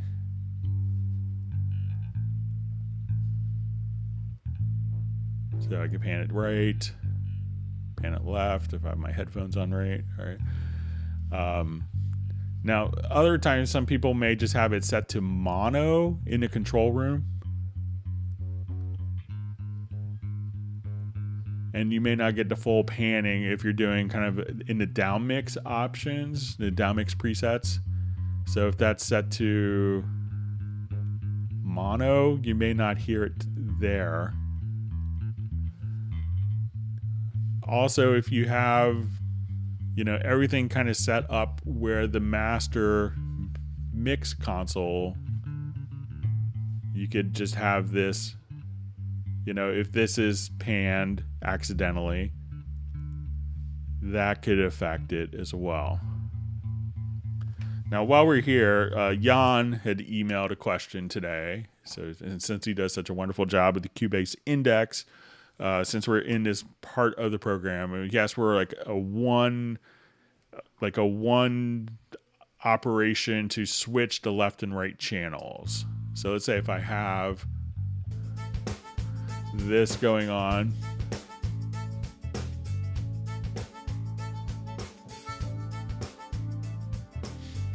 and I wanted to switch the left and right channels. All right, so how to do this? I'm gonna just go to my mix console here, and I want to go to the master fader. So there's two different panning options. So you could have the stereo combined panner, which may be default, and if that's said, then it may be two operations. But you go to the stereo balance panner. So once I kind of come here, I could say, let's go to the combined panner. And here I could set kind of most of my mix to be kind of weighted on the left or the right. But if I wanted to flip the channels, if you just select in the center, hold down the left mouse button and go straight up, right? So we have it kind of very mono sounding, and keep going. And now the left and right channels are reversed when you see it kind of orange. So I just hold down the mouse button. So if you wanted to automate that, it's kind of could be a cool, interesting musical effect for a breakdown.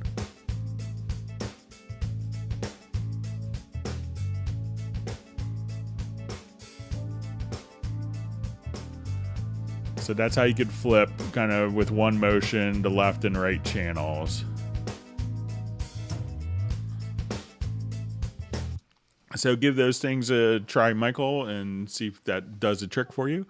And also, Jan, I think that will help you with your question as well.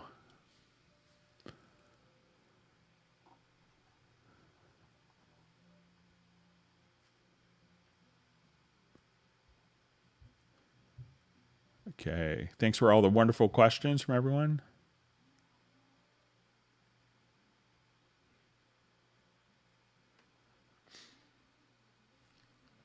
Okay, so I see, how can I set the playback speed aside from halftime, quarter time, etc., like a slider for playback speed? Okay, so let's say there's a kind of one of the stretching algorithms that we have. So if I come over here, I'm going to just select all of my files here. And I'm going to put these into...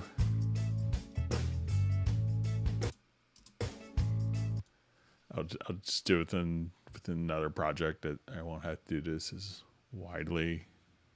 I get in and out of it quicker. So let's say if I wanted to play back at different speeds.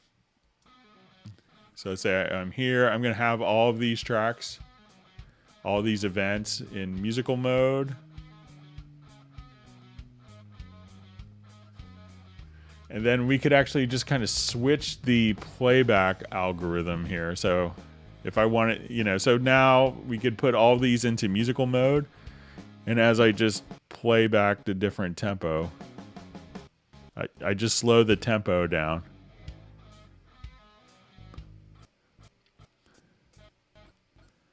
And if I wanted to do this for multiple tracks, I would go to my tempo track here. And if I wanted to edit my tempo track, I could come here.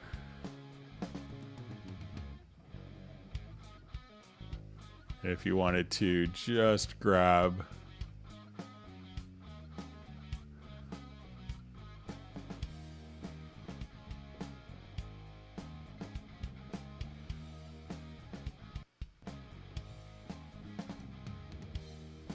so I could actually kind of record.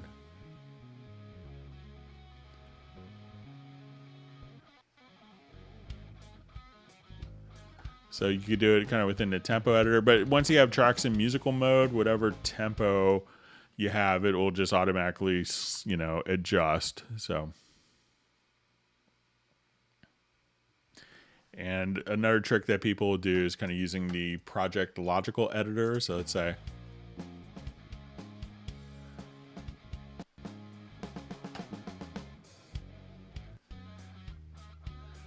I could just take the tempo here. So let's say I have my tempo at 100. Let's go to the project logical editor. And let's take our tempo. So we're gonna say media type is equal to tempo, and I wanted to, I think we go to trim, and we say multiply by 0.75, and now I could just, yeah, and you could just change tempos like that as well. So now,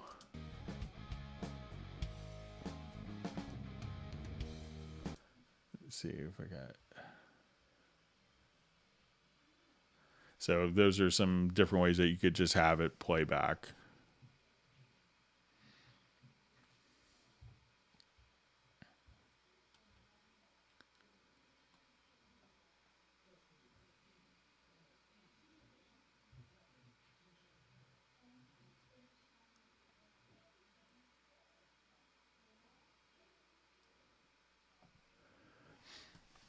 Okay, so we see a question. Hi, I like to program strings from Contact using Spitfire. If I automate using the mouse on the patch window, the automation shows up on the Cubase project window. If I use a Midi controller, it does not, despite still moving the controls they are assigned to. Am I doing something wrong?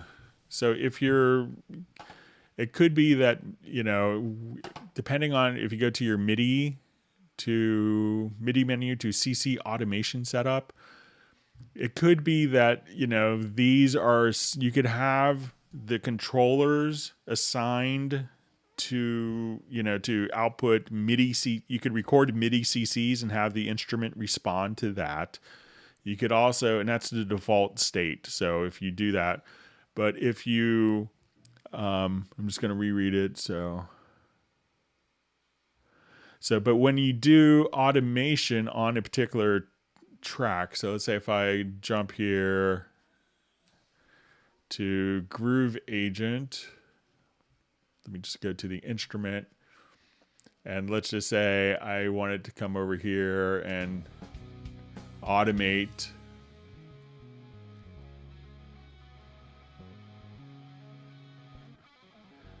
All right, so now I've automated that. So that doesn't show up as MIDI information, but it's probably just going to show up as automation under the instrument track.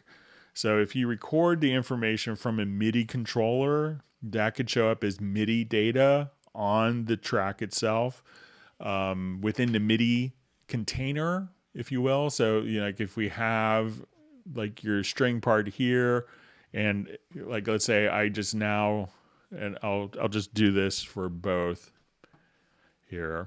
So I'm going to record, let's say, like modulation data.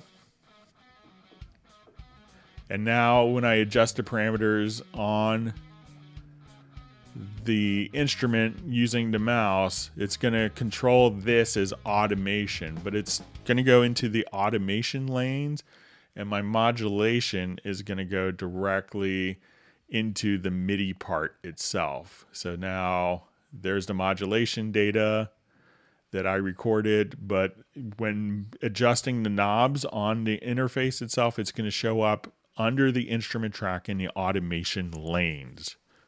So let's see if that makes sense.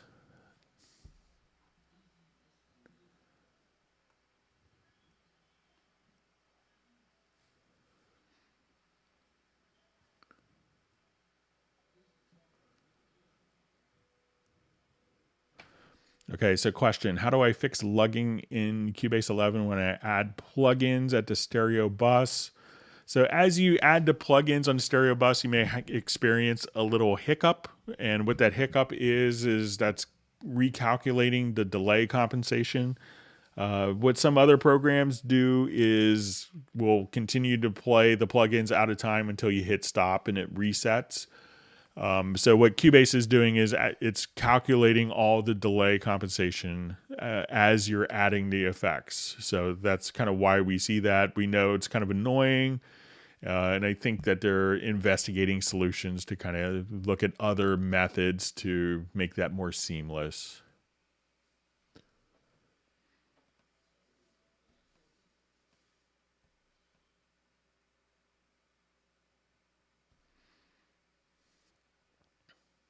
Okay, so just see from Michael Teams, a question about the panning.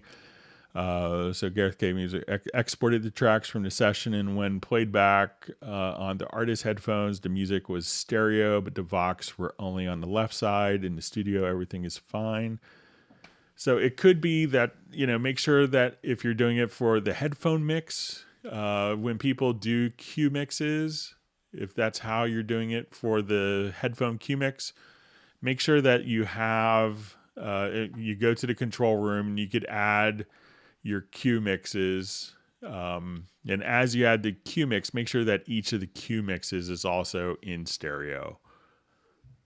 So it's easy. I've seen a lot of people add a mono Q mix, or they're sending out the Q mix out of like one output for the headphone mix, and you may need to send it to a stereo output, then into a headphone amp if you're using an external headphone amp. So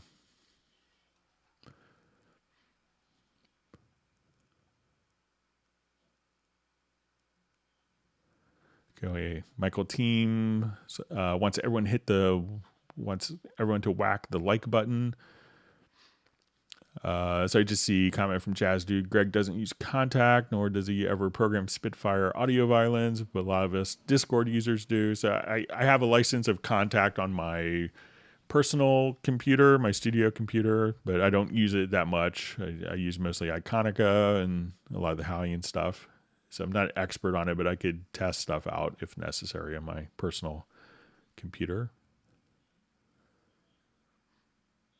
All right, so just seeing an email from John Costigan, so I'll read it after the hangout if that's okay, John.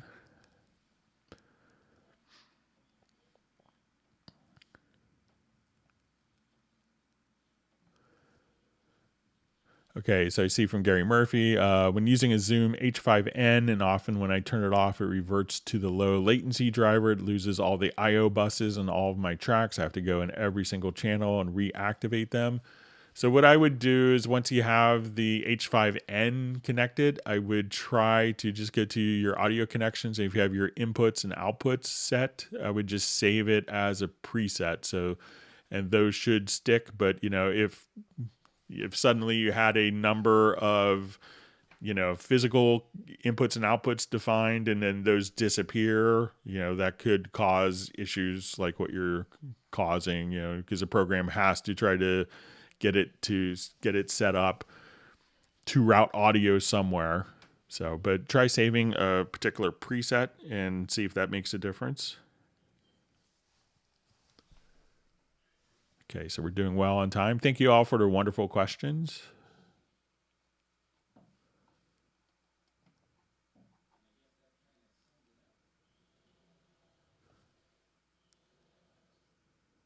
All right, so we see Michael Teams giving kudos to Jan for the Cubase Index site. Well deserved.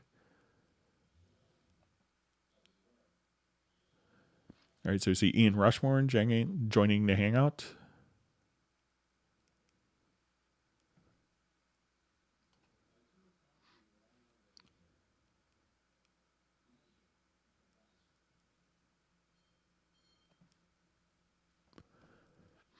Okay, so we have some questions from Ed Rugman. In Cubase 11, is there a way to change the automatic MIDI controller data thinning? I used a pen tool to draw in CC data, often holding down mouse to create smooth curves.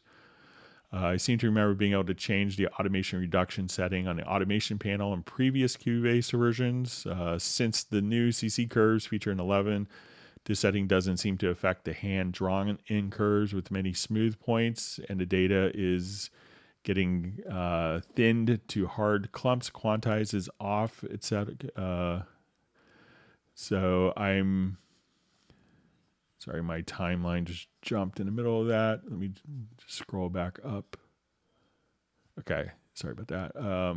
So I'm trying to program smooth string CCs and need high resolution for my mod wheel and expression. Love the new curves ability, but something I prefer to use hand drawing with the mouse. Thanks. All right, so let's say I will just draw in some CC data here.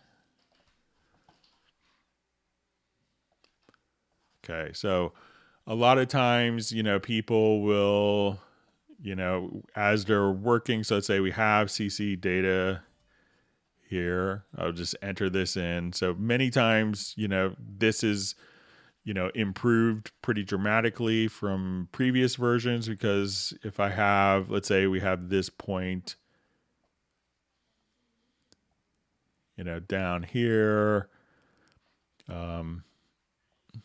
and I wanted that to, actually just curve. So instead of, realize that even though this looks, very smooth, that this could be sending a tremendous amount of MIDI CC data to do that. So you do have a tremendous amount of flexibility just kind of, with your curves as you draw them in, as you kind of indicated. If we add another point, you could change kind of the shape directly within the curves as well. So I could say, okay, let's go out this way. Let's go in this particular way. And sometimes this is also handy if you wanted to select, like this particular range of automation as well. So you could, come over here and just duplicate that particular pattern over and over again.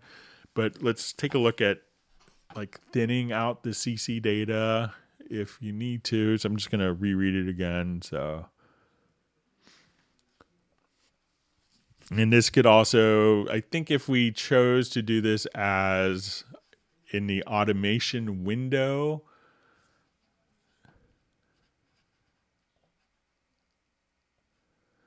so let's say if I'm here and I now wanted to,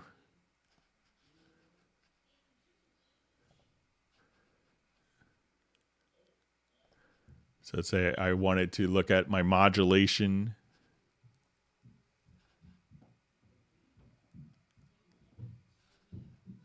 And let me just, so, this reduction level, so, there are settings where you could choose to, when you go to like your CC automation setup, I could say I want it modulation to always be on an automation track. So now that we do this, I know like Alan Silvestri is kind of like a big fan of, drawing in his automation for like all his CCs and, just being incredibly meticulous about drawing those in. So, and now if I had, let's say, just a whole slew of editor, like, points between there. So you can see that as I do this, instead of all of those multiple points, that we could just have that smoothed out. And if we're doing it as automation, that's when we could hit F6 and, we could go to settings, and here we could have the reduction level kind of done there for the automation. But if it's actual CC data, so let's say I will do expression instead, which would be showing up as CC data on the part.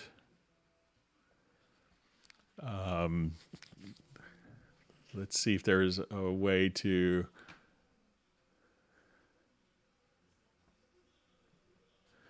so I think if we had a lot of data, so I'm just going to turn off my snap by hitting J. So if I have like lots of data, I think that you could just go over here to under functions. Let me just select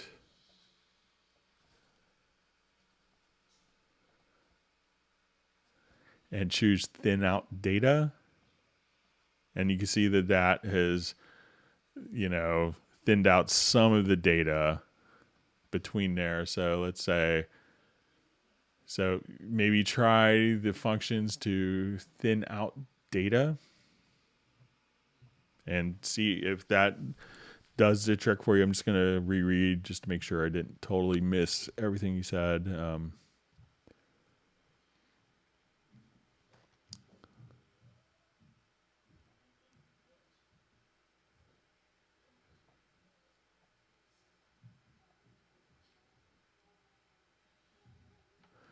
Yeah, so make sure that as you do that, that you're cognizant and you're aware of if you choose to write the particular automation. And again, we could just do this under the CC automation setup, where if you wanted to do two MIDI parts or automations, and you could choose that for each of the particular MIDI CC values, Ed.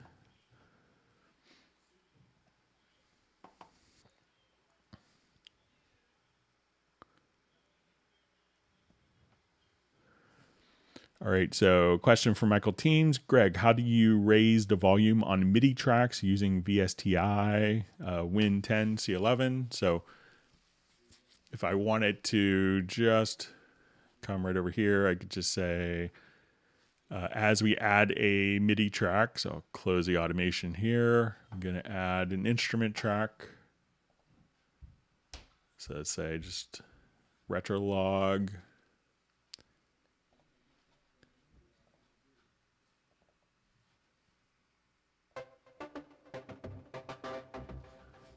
And just in case if you're a Retrolog fan, Gary Gibbons at Online Music Foundry just released the Imagineer collection. So another 250 presets for Retrolog 2. And he does such an amazing job with all of his sound design. So if you get a chance to check that out, listen to that. It's just released this week. I think it's $29 in the US or something. But once we have the instrument track, you could set the volume, so if we go to like my mix console here, at this point, we could just set the volume directly from the mixer, or we could change it here, which will reflect in the mixer. Just right there, so.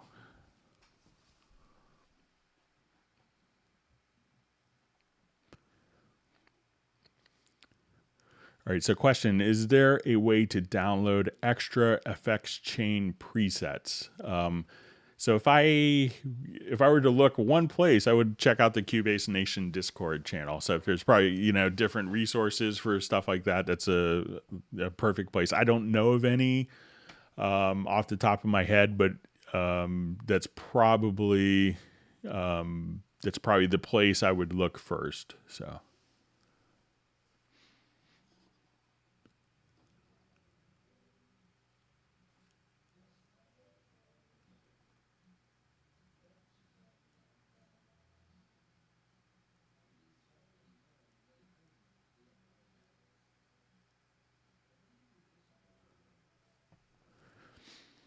All right, so I see from Abner, score editor did not change anything since Cubase SX3, Cubase 5, and some functions are not selectable. In Cubase 11 Pro, disposition on multiple rest is not working. So there have been a lot of changes. So even with Cubase 11, there's a new overlay editor, as well as, let me just go ahead and open up a quick project here.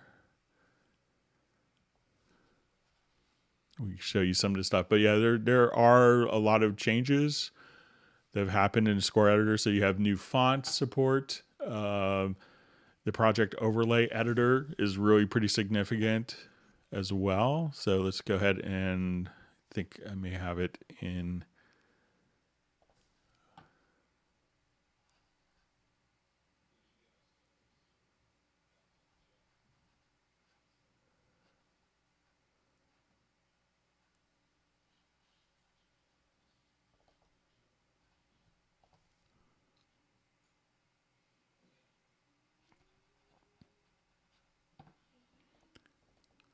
Okay, so if I come over here,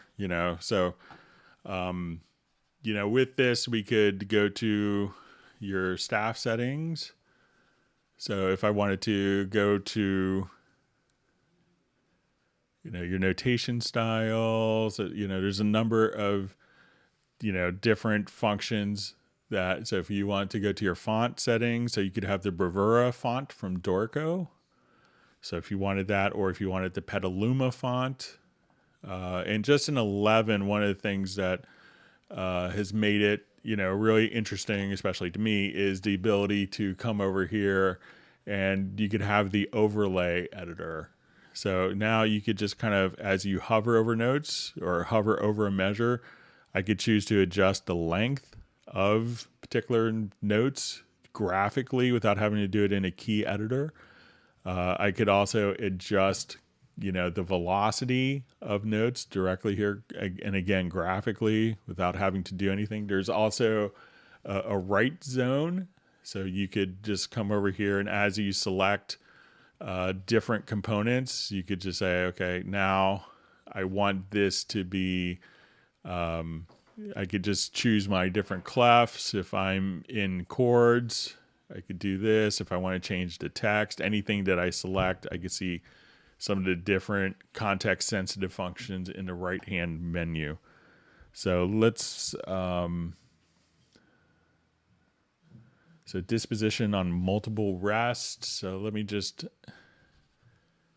insert,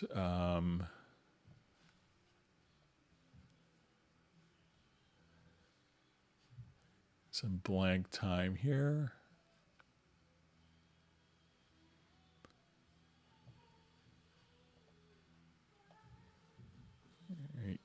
Hear my son singing along with Joe Cocker in the background for the Wonder Years theme. All right, so let's say I have rests here.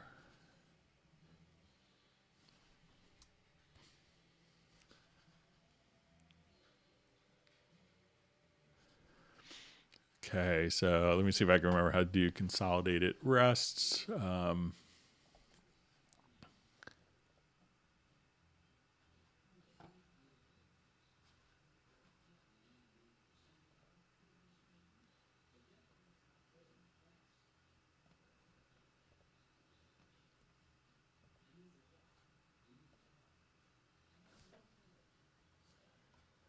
think it's in one of these.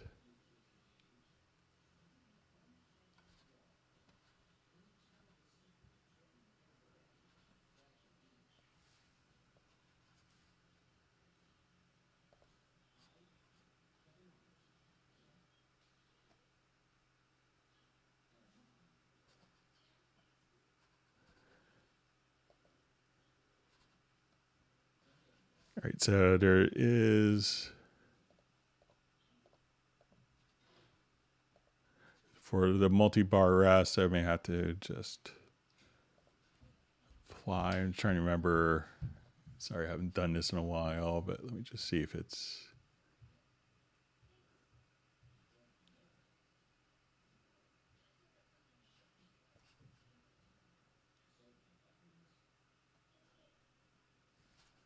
But, so there have been a lot of different things, but I could figure out how to do let me just see if it's in preferences for the score editor.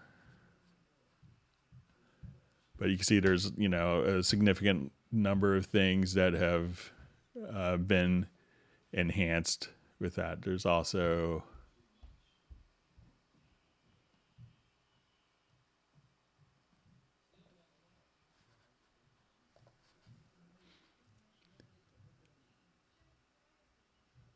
so I may have to give it just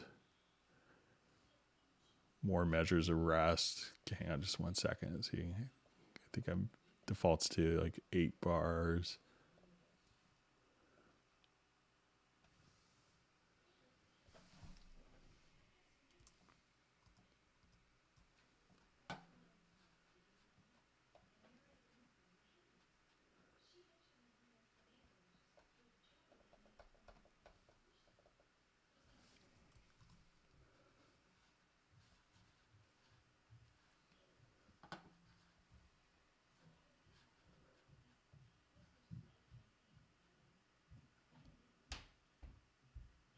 And there's also rhythmic notation, which is really handy for doing other stuff, but just trying to remember.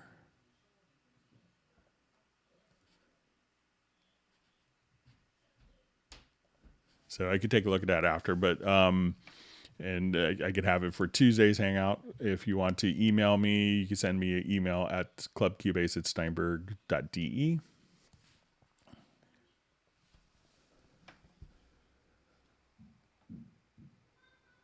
All right, so we see Tim is upset that someone checked the thumb down button. So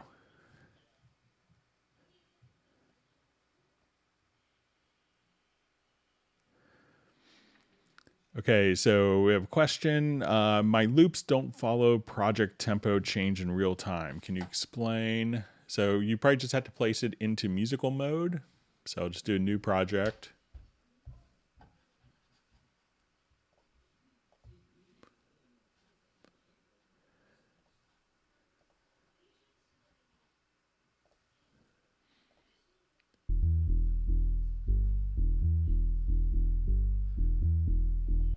Okay, so let's say I have that, and I wanted to get a beat going. All right, so let's say I want these to start at the beginning.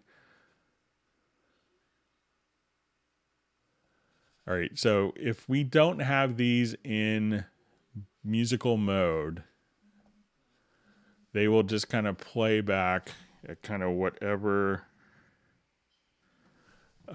time that the original files were at. So if I put my metronome on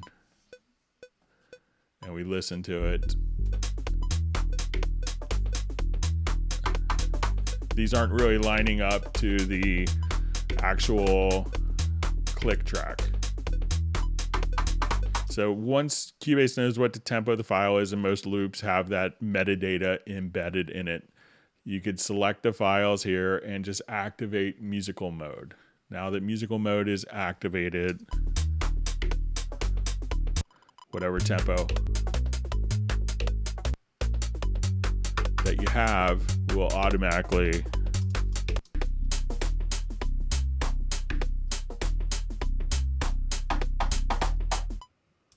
and that's all you have to do. So just make sure that the tracks are set to musical mode. So if not, they will, we have a really loud click track and nothing going on. But once the tracks are in musical mode,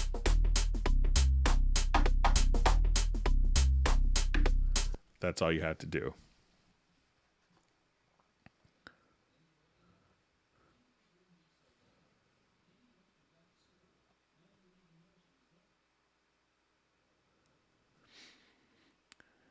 So question, I downloaded spectral layers from the C11 update section in Download Assistant, and when it opens, it's opening the Pro version, not 1 as expected. Is this a free trial of Pro?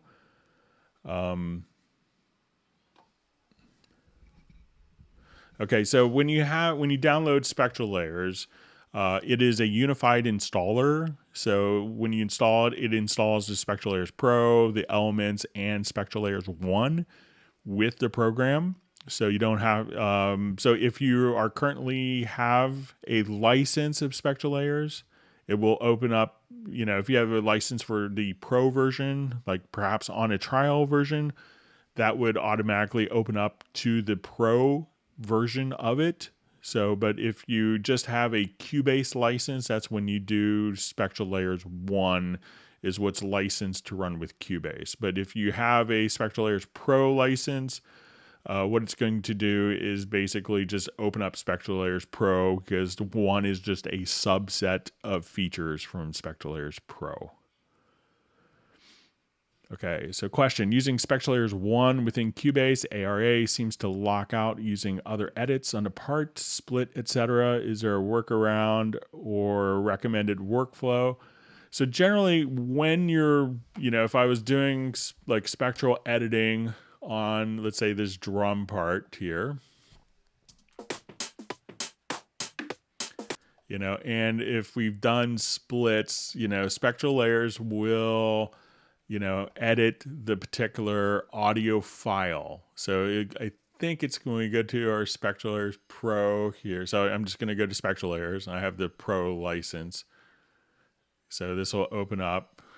So as we play here, I think it'll just, let's see if it continues on.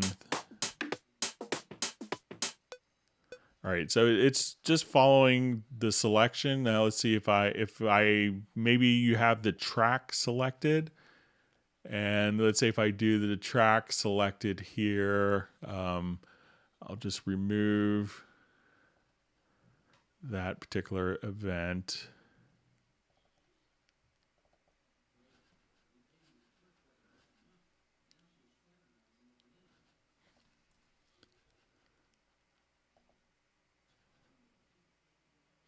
Okay. I'll try it on this file here. So let's say if I select the track, let's see if it allows me to go into Spectral Layers. So it could be that it's, so here it looks like it's like, just doing based on kind of the track selection. So, but I know some people will, if they're doing a lot of spectral editing, may just simply, choose to duplicate the track and, do a quick bounce in place. So some people just from years of stuff, where, and I do this still for some vocal editing where I may just take it and, just keep the original always intact and then be able to do my editing on this particular new version. So you could try that, but we say like your split, etc. That looks like, if I've split the file and then, this may still be the same. Let's see if I just select this and we'll do just say quick spectral layers. And it looks like it's only going to be for the particular selection. So if you split, it's still the same audio file, but if you actually erased the event, so if I erase this and now we play.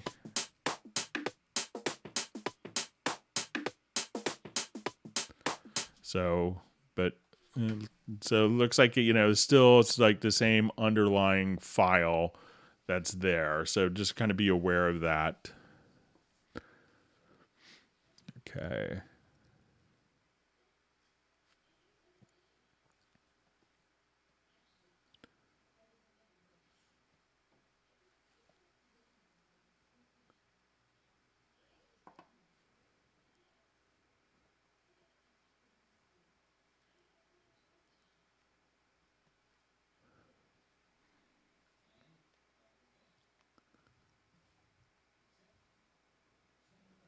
Okay, just reading through comments.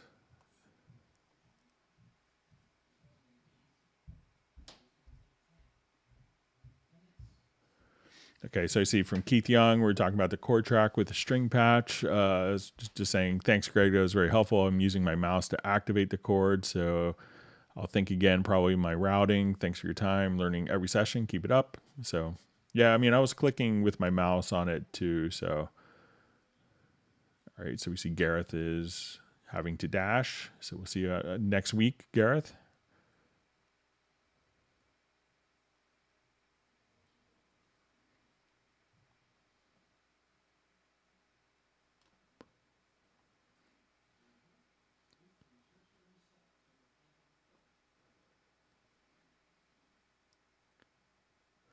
Okay, so we see for Keith Young, flipping the channels is tip of the day.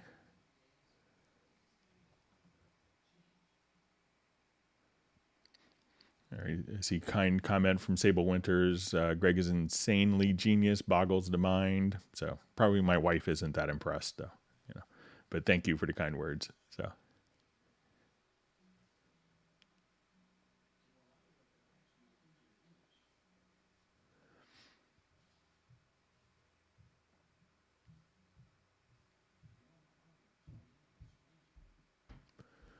Okay. All right. So we see just comment. And the strange thing is, if I go into VST quick control settings, I assume the thing I got to do is here somewhere and select the key rig as MIDI input. All of a sudden, the mod wheel equals bypass switch. So to do that, if you're kind of have a quick controls configured and maybe it's not you need those CCs for something else. So if you go to your studio setup, you could go to your track quick controls or your VST quick controls, and then you could just see the MIDI input and output here. So if you accidentally set that for your quick controls and you're using your modulation wheel and it's doing a quick control function as opposed to doing modulation, just again go to your studio setup and select like the track quick controls or the VST quick controls, and that will allow you to choose the input and output ports that you want for that particular device. So I know some people will have just a little thing of knobs for controllers, and some people will have another MIDI controller just for the keys. So if you wanted to kind of change that behavior, you could do that.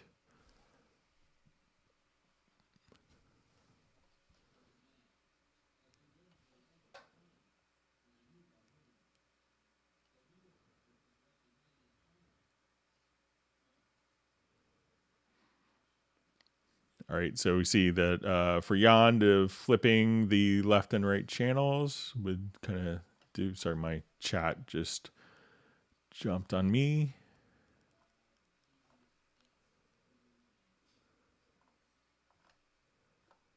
Just scroll back. Okay, so a comment from Jan. You also saw my flip left right. Thanks. P.S. I agree with my beta listeners who want to flip left and right. So.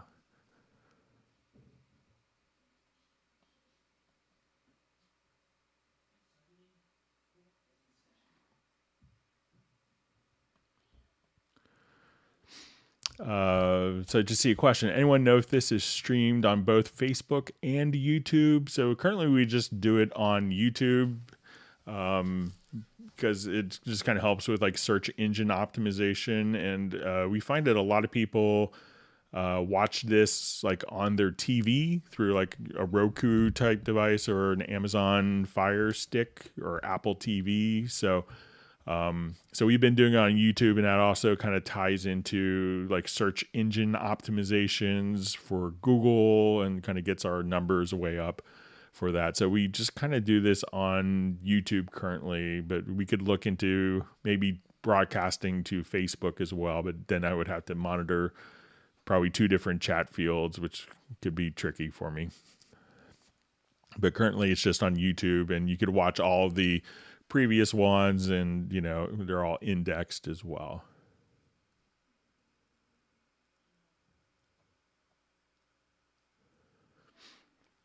Okay, so just see from Jennifer Carmack, I started out with Cubase 9.5 Pro and upgraded to 11 Pro 3 months ago. Now my USB e-licenser broke. I bought a new USB, but Sweetwater's telling me that they don't have the old USB license on file. So what you need to do is probably just, if it's broken, you could reach out to, so Sweetwater isn't going to be the one that's going to handle that for you. So I would contact, just go to your My Steinberg account, and you could do a support request form and just, say that you need to get a 0 downtime license, and then they should be able to activate your license on your new USB e-licenser for you. So that's what I would do is, just look for the Steinberg 0 downtime. So I'll just see if I could even just show it here quickly. So generally that's something that, dealers don't have access to, and Sweetwater provides, amazing support, but I would just come here. And in the meantime, you could just download the trial version. So just come here to Steinberg 0 downtime, and you could just learn about that, but you shouldn't have any problems with that. And if not, you could send me an email to clubcubase@steinberg.de.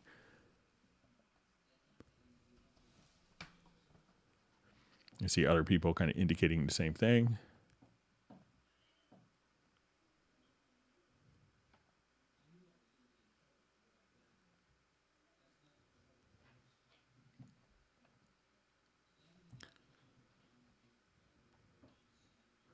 All right, so we have Tutorialism from Hong Kong. Welcome to the Hangout. I got to go to Hong Kong, I guess 2003, right before SARS. So it's my lucky day. Long, I enjoyed, had a good time there.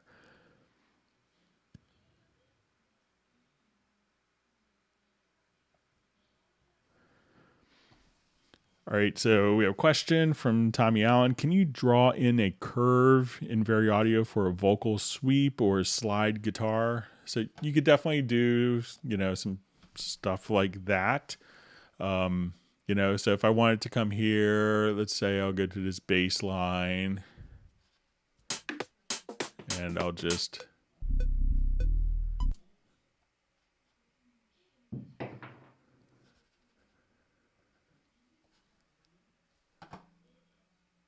All right, so I'm just going to check quick.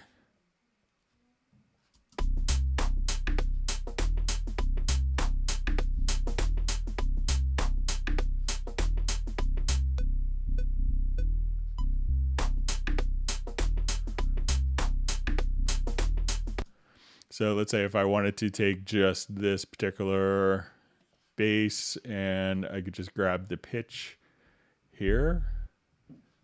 So I could do stuff like... So let's say, okay, I wanted to take this particular note and let's just do a drop pitch. So you could do, some stuff like that kind of graphically to change pitch. And let's say if you wanted to even do it on a vocal file, I'll show it on a vocal file here quickly.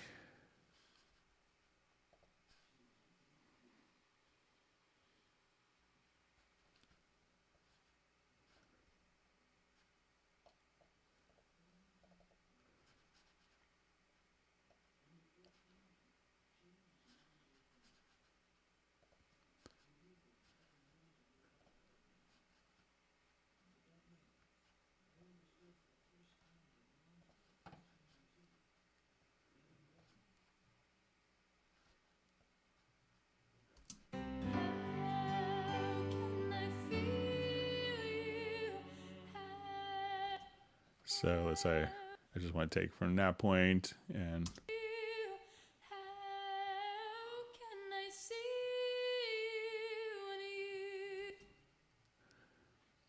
So if I wanted to take that and, just do pitch drops like that.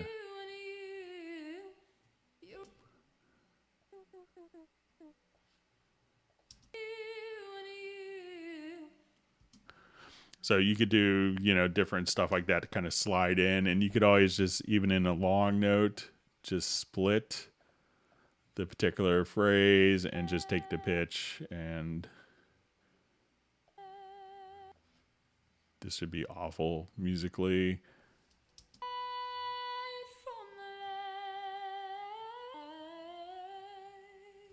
So you do stuff like that.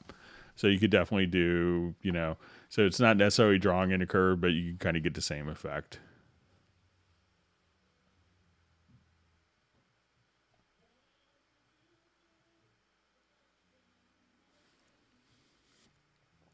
All right, so question. Hi, Greg.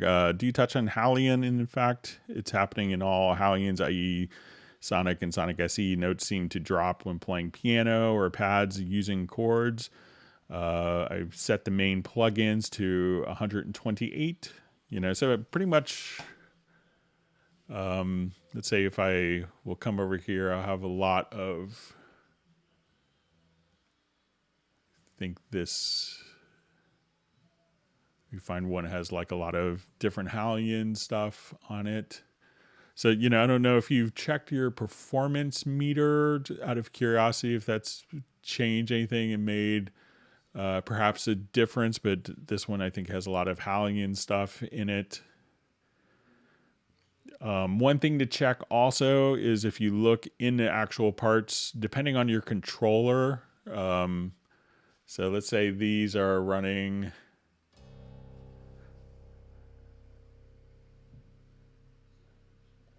So here's a lot of, I think, different voices all going in one instance of Hallian.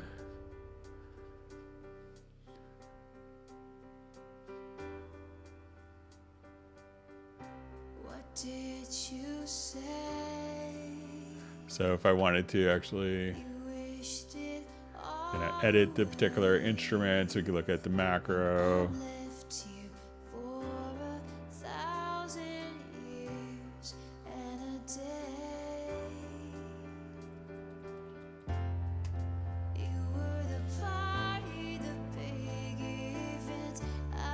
So all the little pizzicatos, everything that comes in here.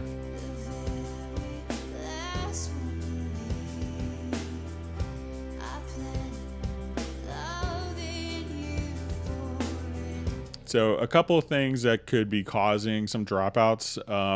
If you have a lot of instruments like this, if depending on, like all of this, when I run multiple instruments within one instance of Hallian, that could cause more CPU kind of spikes.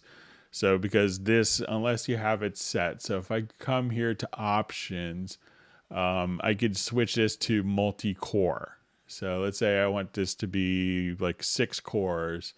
So at this point, you could just activate the program for multi-core. So when you run one instance often, a lot of programs you may, it's only going to use one CPU core. So you could, like this is one CPU core, another CPU core, etc. for each of the instruments. And that's just how the computers delegate the tasks.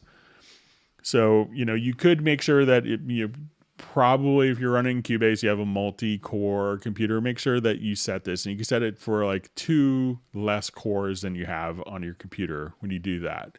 So that could help, or you could just kind of have one instance with sounds on it. Sometimes another thing that could be tricky is, let's say if I'm recording, let's say the piano here, and my controller is kind of guilty of this. So I could play a particular note and, my controller has aftertouch. So if I press down on it again, like, okay, I want to do this. So when I go to look at the data here, it looks like I just played a couple of chords as we did this. But when we look at the actual data, so try going into your list editor. And it could be, even though I played just a couple of chords, that I, as I pressed down, I sent inadvertent or unnecessary aftertouch that could clog down your MIDI data stream. So in the old days, I think like Roland D50s were kind of notorious for this. We would get, oh yeah, I'm playing and my MIDI is choking up. Why? And it's like, oh, you have a D50 as a controller. How did you know? Because for every chord that you're playing, it could be spitting out just lots and lots and lots of aftertouch. So those are some things to try and play around with. So try to see if you could activate the multi-core in your Cubase. So, in your Hallian. So again, come right over here and go to options, and you could just set the multi-core there. And that could, utilize more processing cores within just that particular plugin. So.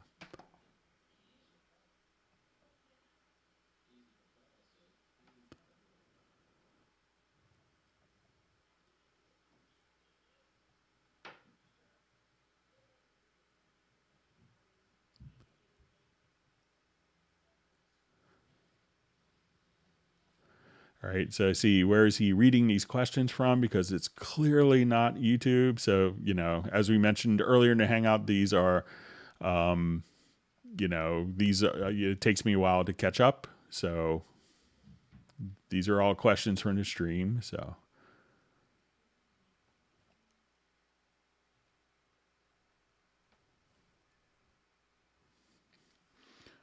okay.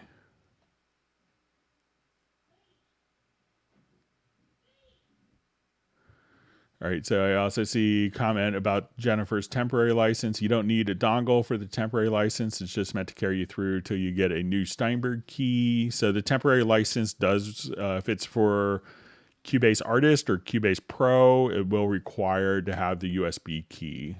So.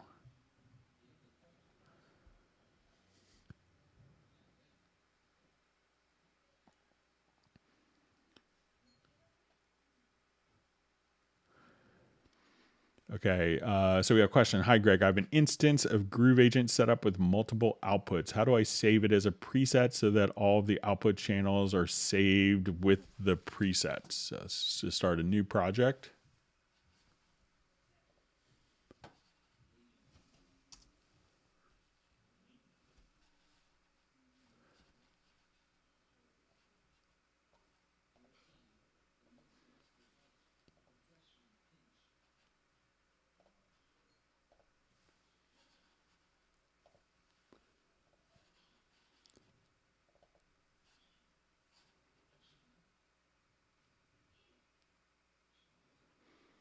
Okay.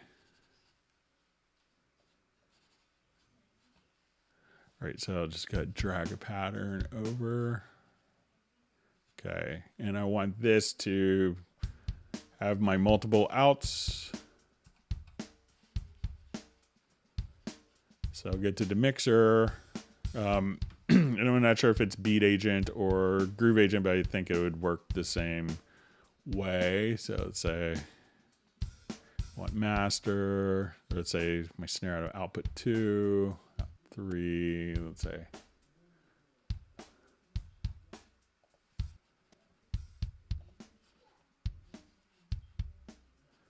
Okay, so let's say these are our multiple outputs that are saved. Okay, so I think if I have my multiple outs, that I could save this as a track preset. So I'm going to try it here. So I'm just going to select those with the outputs. I'll try without first and see if it's...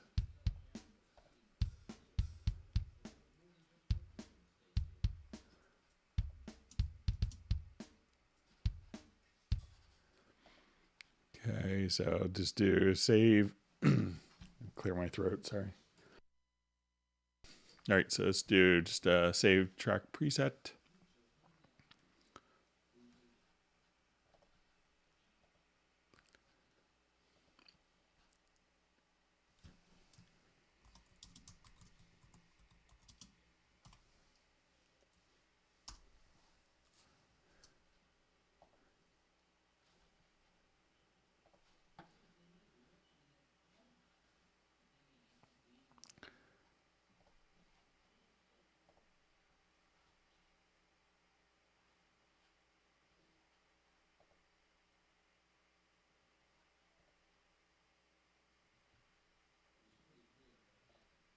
All right, so I'll just drag this over. Okay. And let me see if I save this. So I just clicked here to open up the outputs.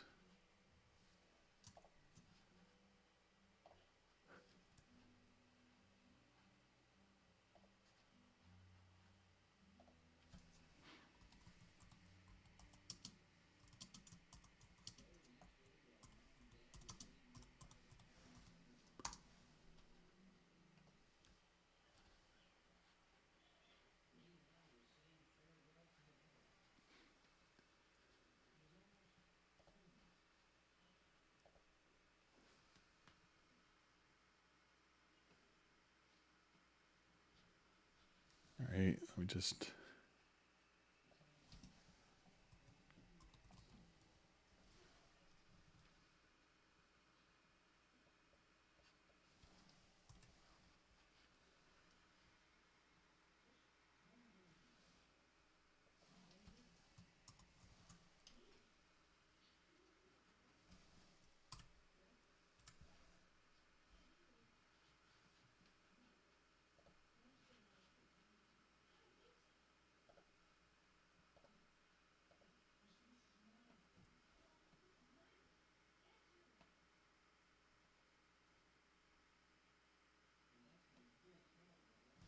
Just see if I could find it again real quick.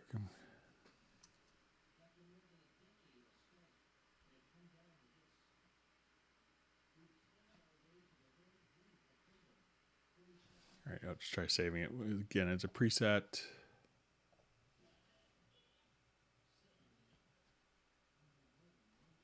Okay, so it's March 5th.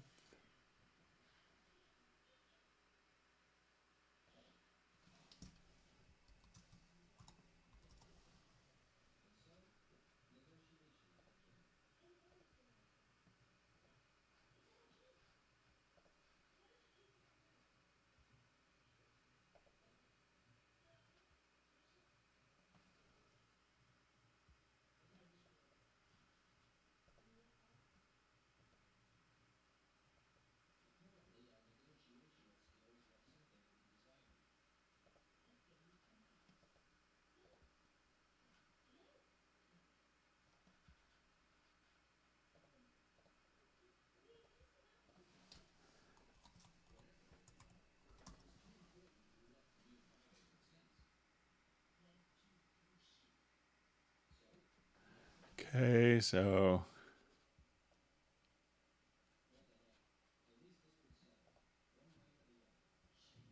there. So if you save the actual tracks here with the outputs, then so if I just come here, save the tracks and select the outputs and save that as my preset, then you could just drag and drop that and all of the different presets and the outputs will be carried over for you.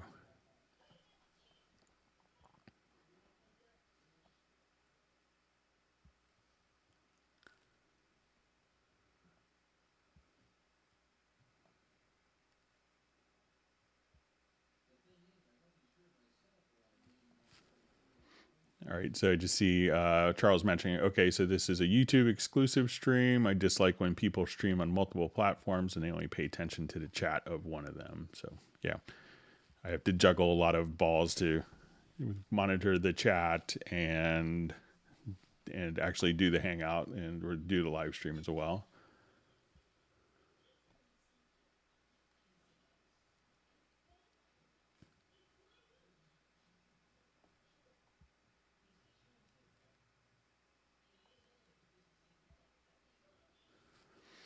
So I see a question from Jennifer Carmack. If I buy a new DAW program like Cubase or Pro Tool, will it work with all my other plugins? So basically, you know, Cubase has the widest plugin support because we invented the VST plugin format. So you should be in good shape with that. So Cubase will give you more plugins. I think other programs may be limited to particular plugin formats. We're going to have more plugin choices. I think every third-party plugin is going to have a VST version. So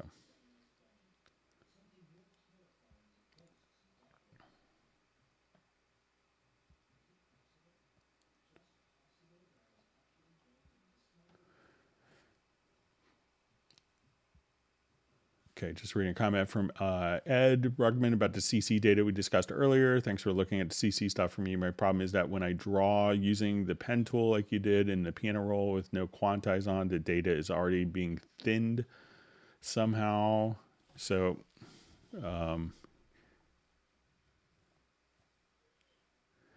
and it just says, and I can't get really nice streams of pen points. Is there a preference to automatically thin reduce all the pen hand-drawn data points? So I'm not sure, you know, see if you get the same exact results with your pen as you do your mouse. And maybe if you have like I think it's like a Wacom tablet, if you're doing stuff like that, and see if there's a difference in interpolation of what that's actually generating versus what the mouse is. If you could let us know that, Ed, that'd be helpful information.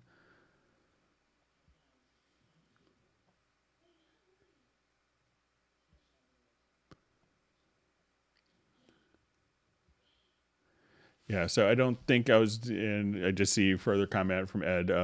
What you did with CC11 is exactly what I'm looking for, loads of data points. So it seems to go around everything off a few points and is extremely rough. So, you know, see if you get the same results with your mouse as you do your pen. that would be interesting to know. So.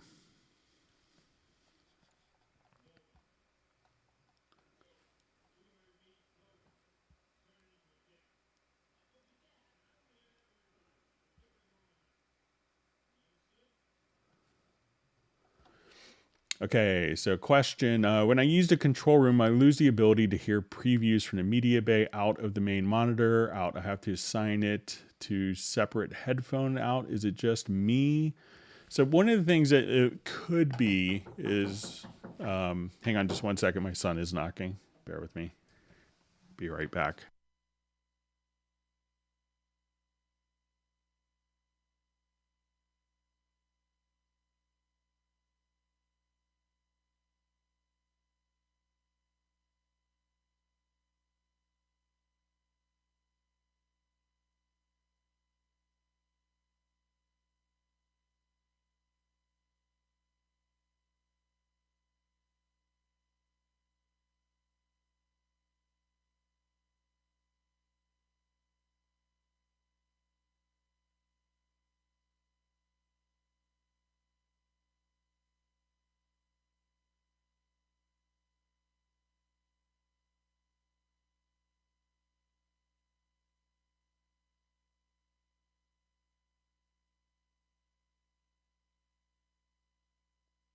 All right, I'm back. Sorry for the delay. Okay, so it says, when using a control room, I lose the ability to hear previews from the media bay out of the main monitor out. I have to assign it to separate headphone out. Is it just me? Try doing this. There is a preference that may cause this. If you go to your preferences to control room, there's a use phones channel as exclusive preview channel. So if you have that, make sure that that is unchecked and see if it's being routed out of the headphones. I would try unchecking that and see if that kind of toggles it back to your speakers.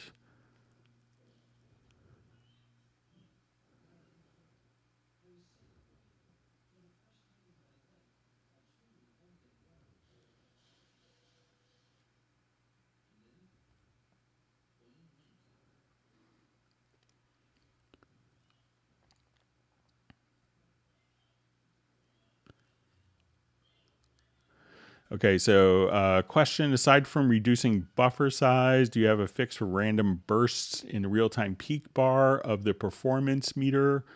With VST3 plugins, there's a little trick that you could do. So if you come over here to preferences and let's go to VST and go to plugins, there is a suspend VST plugin processing when no audio signals are received.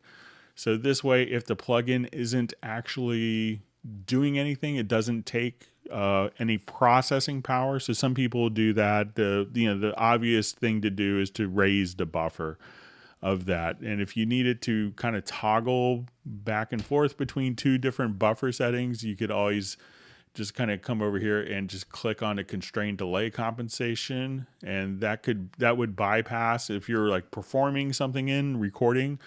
That sometimes could help with that scenario, but I would, raising the buffer is probably the first thing. All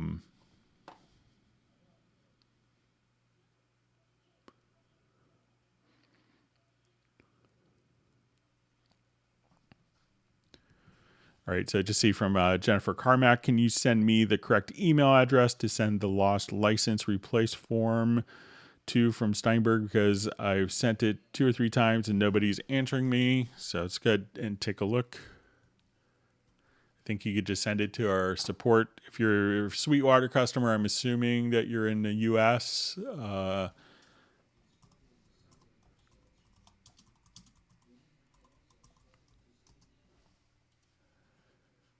So I just Googled Steinberg US support, and then you could just come here.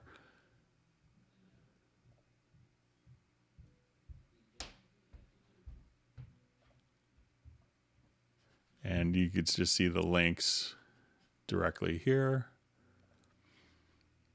So you could do Steinberg product info at yamaha.com. So you could just do directly from there.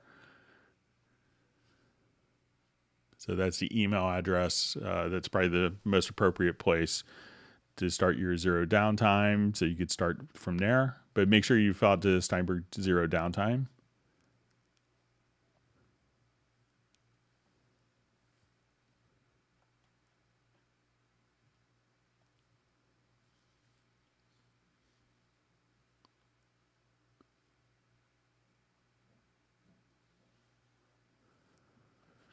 Okay, so we have questions, or my chat field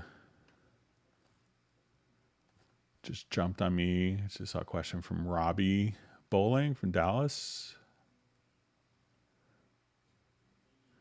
Okay, question. When I import drum loops, I always change the tempo to what I need rather than the musical mode. I don't remember where that command is. Okay, so let's say if you...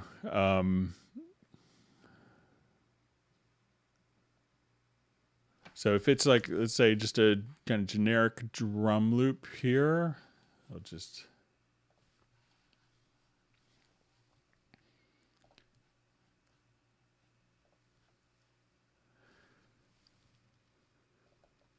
So a lot of times, let's say if I have my drum loop and let's say I've imported it, you know, one of the things you could do is listen to the loop. So let's say we listen to it here.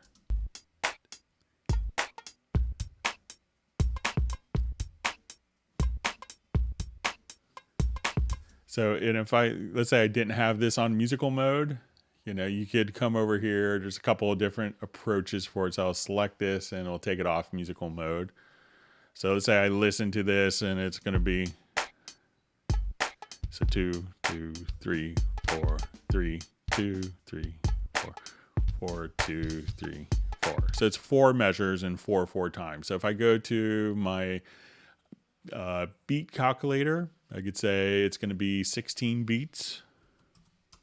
And then I could say, so it's going to say it's 97 beats a minute. And I can say insert that tempo at tempo track start.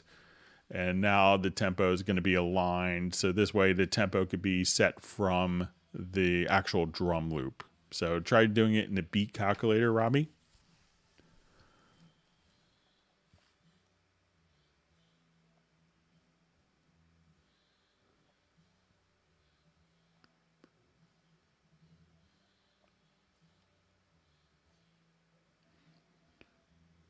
All right, so we have a question.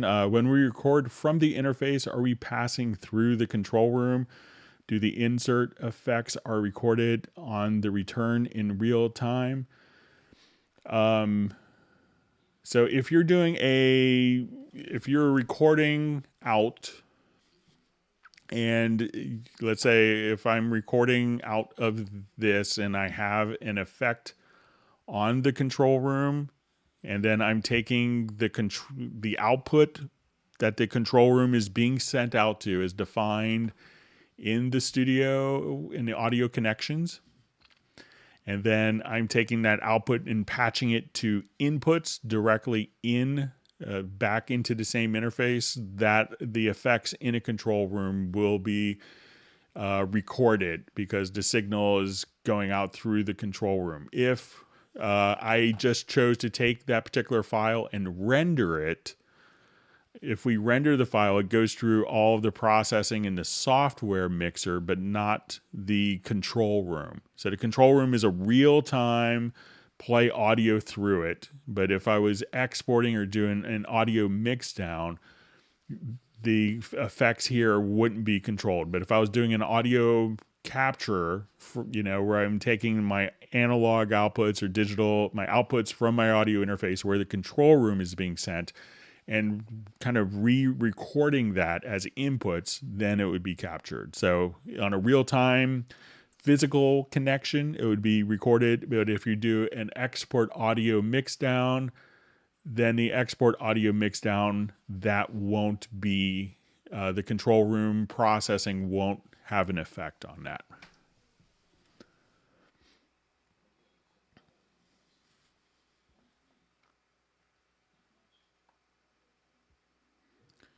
All right, so we see Sable Winters indicating she watches on Fire TV, large format. Yeah, so it's always interesting. I always think of people watching it on computers or tablets, but there's lots of people watching it again, just on TVs. It's like their TV show they watch for a couple hours on Friday nights in Europe or on weekends.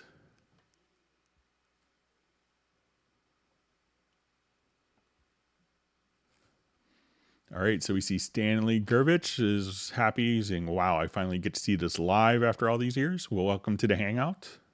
Glad you could join us.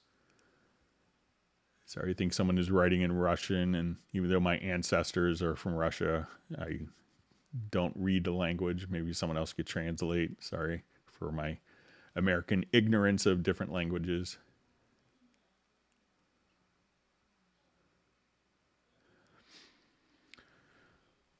Okay, so question, how can I reduce the volume for all tracks? By default, the volume in the program is set too high. If you're going through the control room, this will be just the overall monitoring volume of the levels. If you have a number of tracks here in your mixer, you could select all these tracks and hold down Alt or, Alt or Option plus Shift and bring all the mixer channels down proportionally if you want.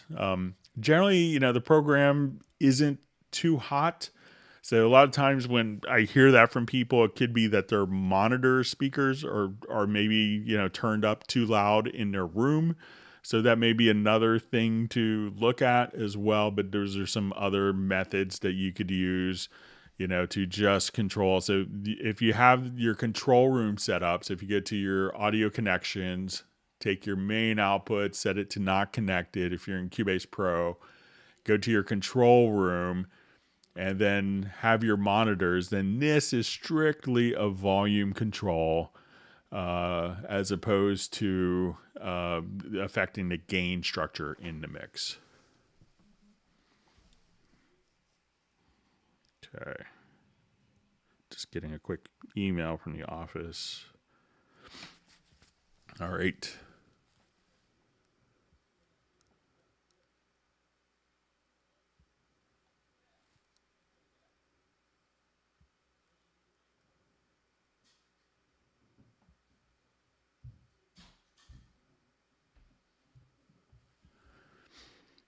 Okay, so I just see I use the piano roll along with Vital VST that supports MPE. It allows you to separate each note on a separate MIDI channel and get some serious automation going. Do you guys have this feature? So you could, if you put your MIDI channel, so generally if it's MPE, it may not, shouldn't have to separate the particular MIDI notes, but, what you could do is, if it's recording kind of multiple MIDI notes, you could come right over here and choose like on a MIDI part where you could choose that to be MIDI channel any, so you could record multiple channels.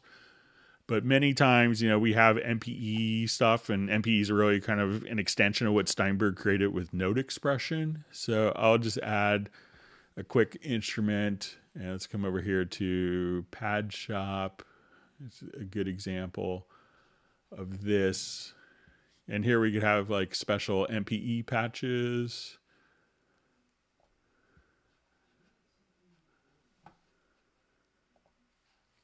And if you haven't, I think this might still be available, but check out the Stay Home edition from Online Music Foundry. That's free set for Pad Shop. But let's say if I wanted to come to MPE Pad Shop, I could just come here.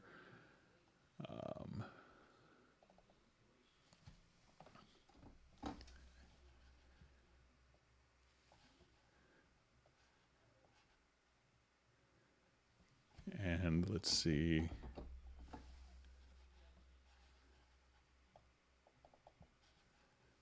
Check to make sure I don't have.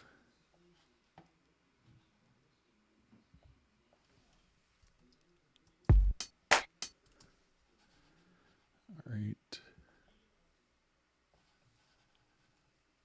I'll just do this on a new project here. I may have something routed goofily.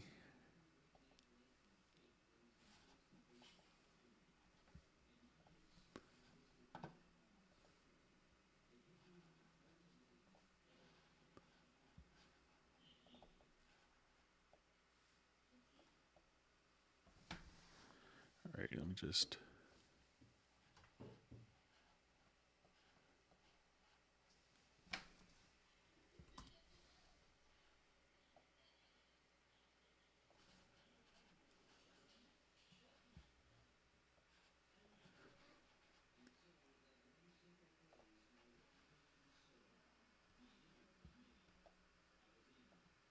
All right, so all you have to do kind of here. So instead of breaking it to separate MIDI notes within Pad Shop, you can come over here and like with the MPE instruments, we could choose to, let's say if we have chords, just kind of by default, if you turn this off, you can now just double click and have like note expression editors. So at this point, even if it's on the same particular MIDI channel,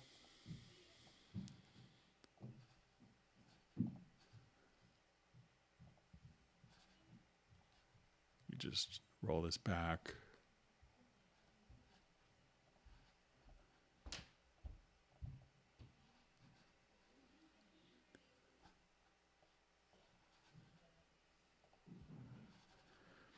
So now even if I wanted to come here, I could just double click and I could draw in different note expressions. So I could have, adjust my tuning, panning, or grain length, depending on the instrument. So I could have independent controls for all of the different, elements within Pad Shop and have it kind of be note based. So that way I could actually just kind of see, the different controls on a note by note basis. So, we've been doing that for several years already. And if you have like a Rolly controller, you could map those by coming to your studio setup. And then you could just add what's called an MPE controller when you click on the device. And so if you have a controller that does that, so you could just do that already inside of Cubase. So I don't think Vital may not support VST 3.5, but if it's supporting MPE, you shouldn't have to split it to different MIDI channels. So it's still kind of a new area of the MIDI spec for a lot of people.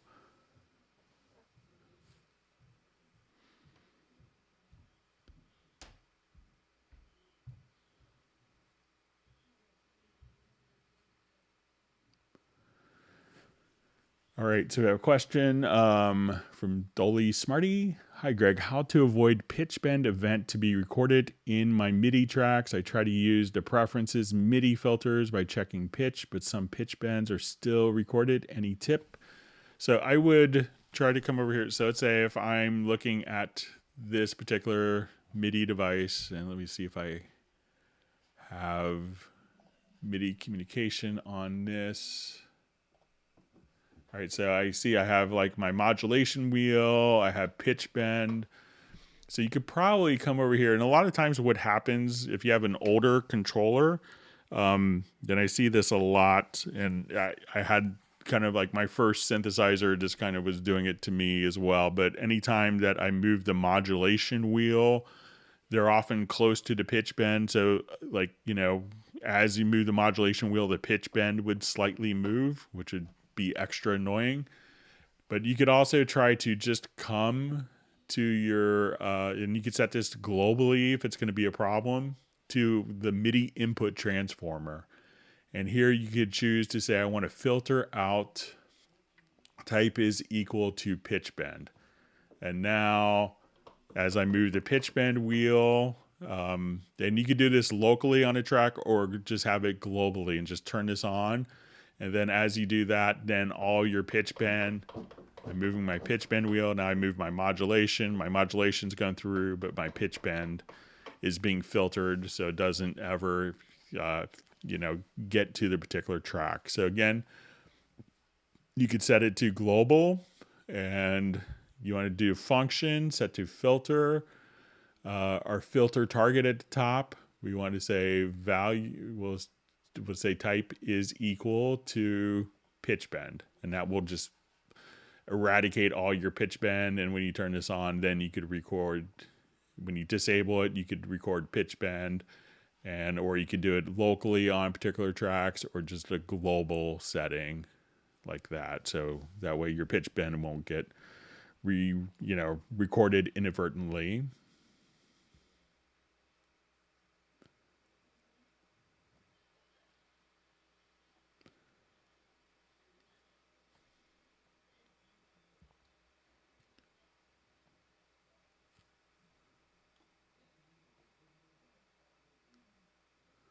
Okay, just reading through.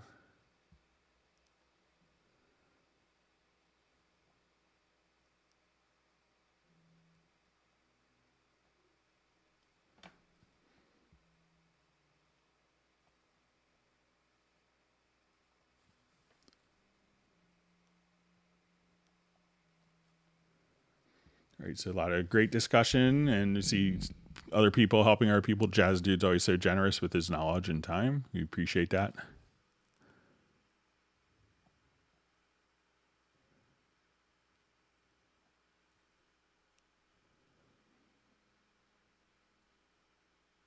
All right, sorry, my chat field just jumped on me. Okay.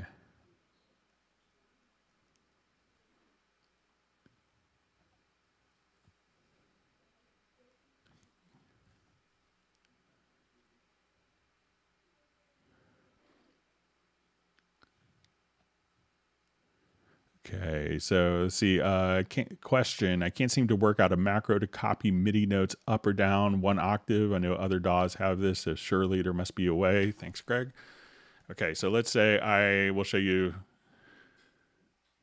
There's a couple different ways I think we could skin this cat, as they say. So let's say.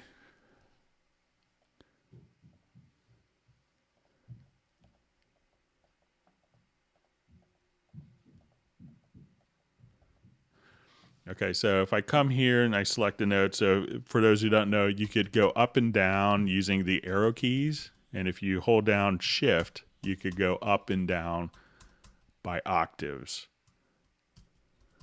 So let's say if I now wanted to copy this, this phrase up an octave, I think we can do this in the logical editor quite easily.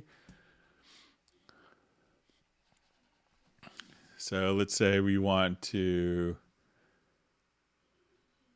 let's say insert, we'll say type is equal to note, and we want to take value 1 to pitch and add 12. Let's see if this, not 112, but 12.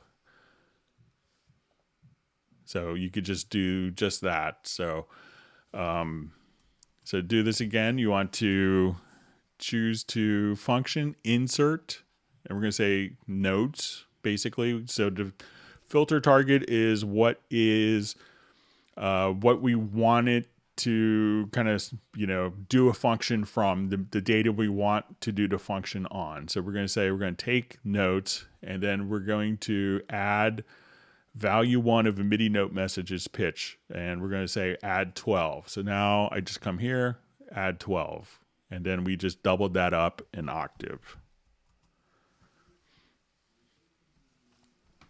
And again, probably in April, we'll do a whole kind of dedicated, maybe like a bonus hangout once a month. We discussed this on the previous hangouts by request, where we'll do kind of a feature, specific thing. And so we had someone who wanted to do just like a logical editor and project logical editor.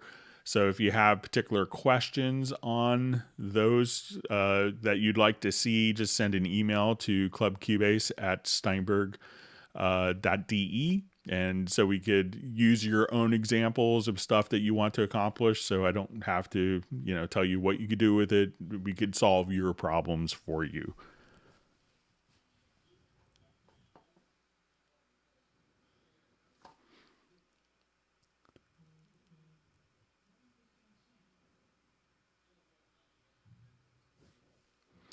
All right, so we see Jan also watches his the Friday Hangouts on a big TV. So it's his TV show. So that's good.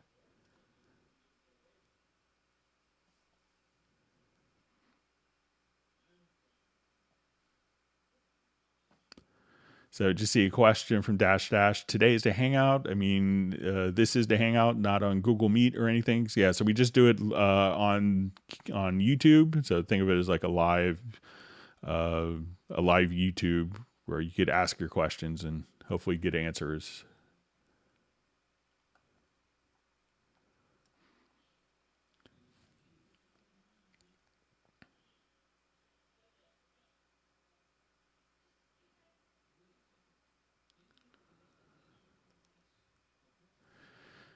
Okay, so I just see from Ian, I'm sure it's been asked a zillion times, can Cubase please create a subfolder for the .csh files that are created by offline processing, please? Okay, I'll mention it again. I'll bring it to their attention. So, and I'm also trying to get the backup projects, the .baks, to be in their own folder as well. So I'll mention that again. All right, great to see Brian Sawyer from Crystal Coast, North Carolina.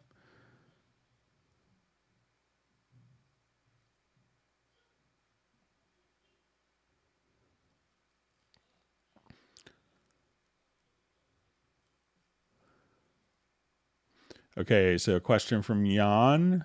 Signature track, process dialog bar. Why is the locator involved? Delete or insert bars, easier to set in process field.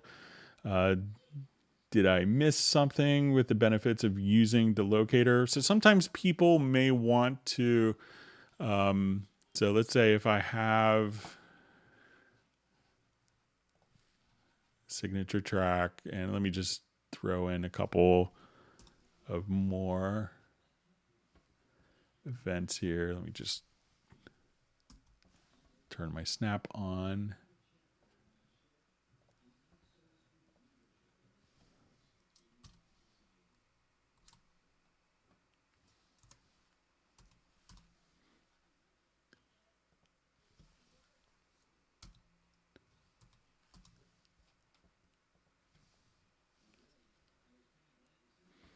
Okay, so let's take a look at Jan's question. Okay. So signature track process dialog bar.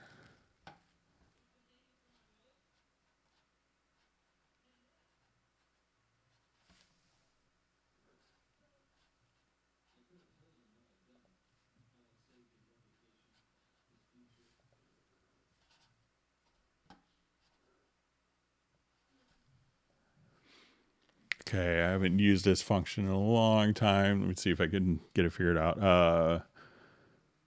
So easier to set in process field. Why is the locator involved in delete or insert beats? So I think it's just so that if you're doing it, if you have locators that are set, so many people, so let's say if I have my left and right locators just set, bear with me just a second.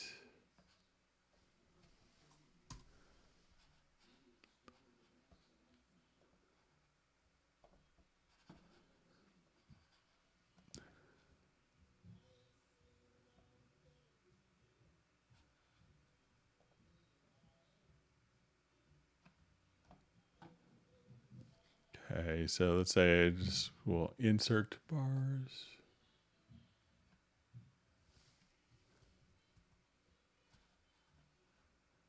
And let me just look at the whole thing globally here.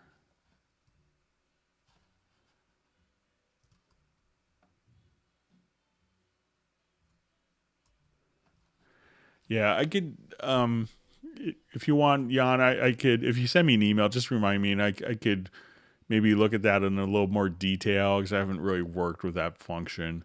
But if you ask me for Tuesday's Hangout or Tuesday's live stream, hopefully I should get it sorted out. Sorry about that. I don't want to waste everyone's time.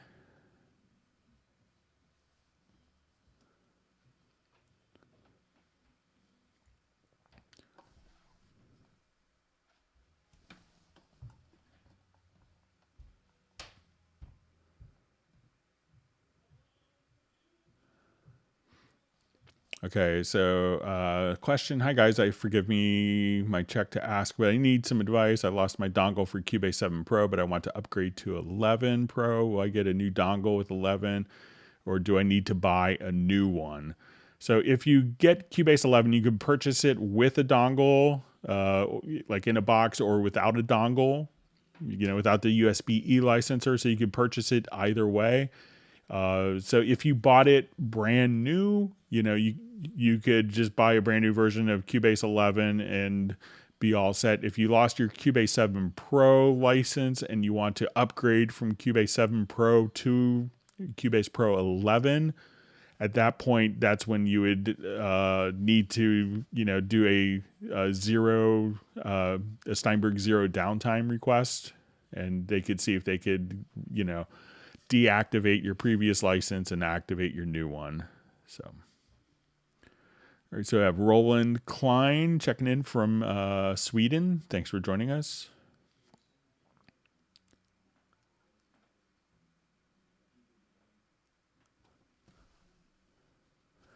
All right, so we have Peter Brown checking in from Vermont.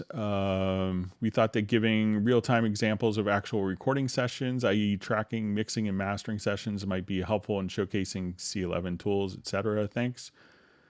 So, I'm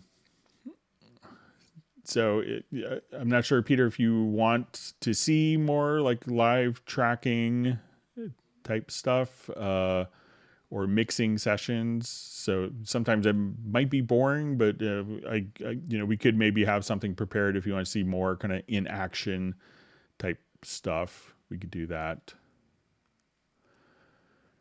All right, so we see hello from Chicago. I love these hangouts, even if it's functions that are way over my head. I get so much out of seeing how things are done. So thank you for building such a great community. So I think it's a wonderful community that, so I'm just here to maybe help a little bit, but I think it's everyone that joins in the hangouts, and, so many people are helping so many other people. I think it's a great resource for users, hopefully. So I appreciate all the support we get from, Jazz Dude and Jan for, all their help that they do to make it easier for people to have a great experience with their Steinberg products.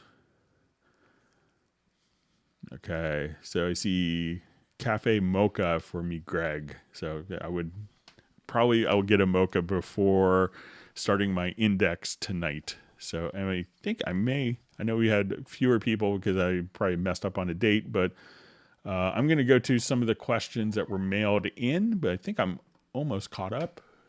And I know we have some fewer people because of the confusion, but I want to thank everyone for the questions. And if you've learned anything new, make sure you hit the like button. And if you want to subscribe to the channel, make sure you do that as well. And we'll be starting up, do our next hangout on Tuesday. So let's go ahead and check out some of the other questions. All right. So we had a question on, like when we have a MIDI part. So say if I add a quick instrument track here, how to hide the controller data. So let's say if I'm here and I see lots of notes. All right, so now my keyboard's working again. Okay, so I have lots of notes, but let's say I have lots of different MIDI CC parts. So I have modulation, I'm doing string stuff, so I have expression,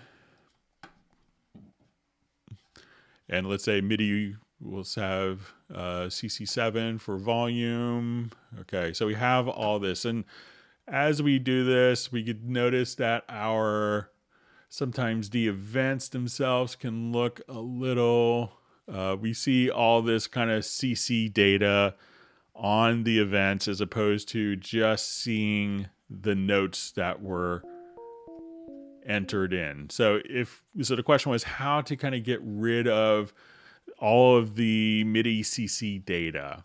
So I think if we go to preferences, we can now come over here, and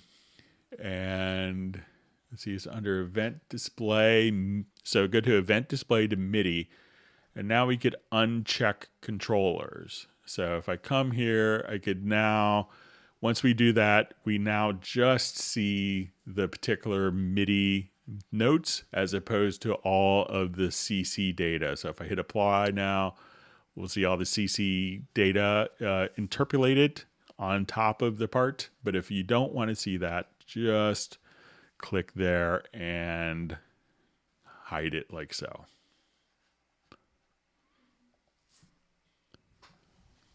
Okay, so we had Jan's question, which we covered already.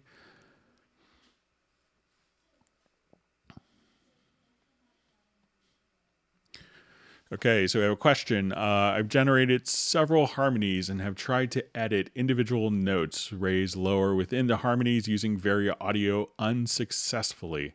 I know it's possible with the original audio track, but is it possible with harmonies? Is there a trick? I do have all the smart controls switched on and have tried with and without pitch snap mode options. I did see your example of pitch bending in Varia Audio, but I don't think that'll work. Okay, so in the meantime, while I wait for the answer from the expert SME, I guess that's maybe subject matter expert. I don't know. Thanks for all your help, always in the background. Programs Cubase 11.0.1 and Windows 10. So this is Alan from New Jersey. So it's good. Take a look. I'll show you the trick. You're one mouse click away from happiness, I think. So I'll just do it with this. We could do some quick vocal harmonies with this.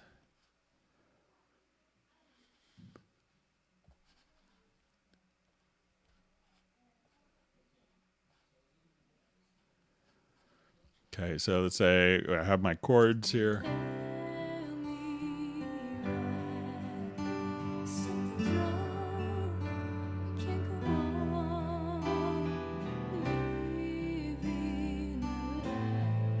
All right, so let's say I want to do a harmony there. So I will go to my audio menu and say generate harmony voices. Let's make it 2 harmonies. So hit OK. So as we do this, we now have our harmonies.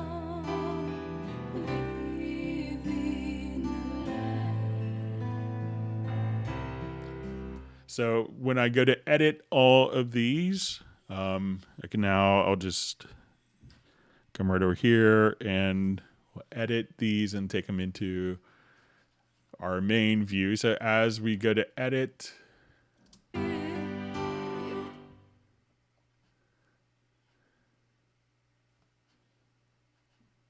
let me just find my spot.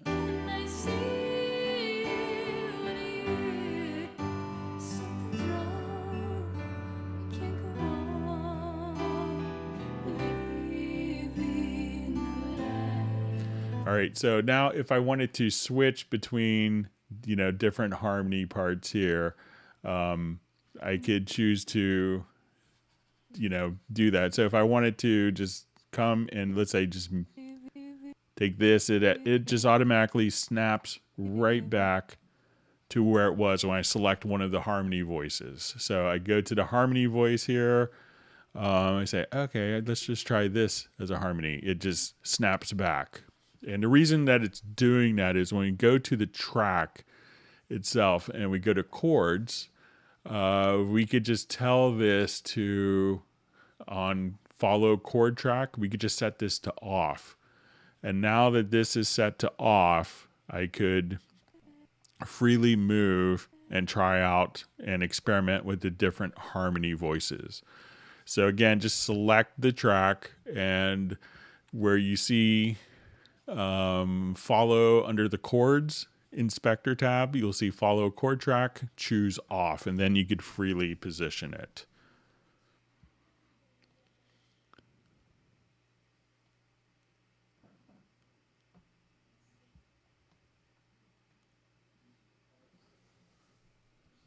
Okay,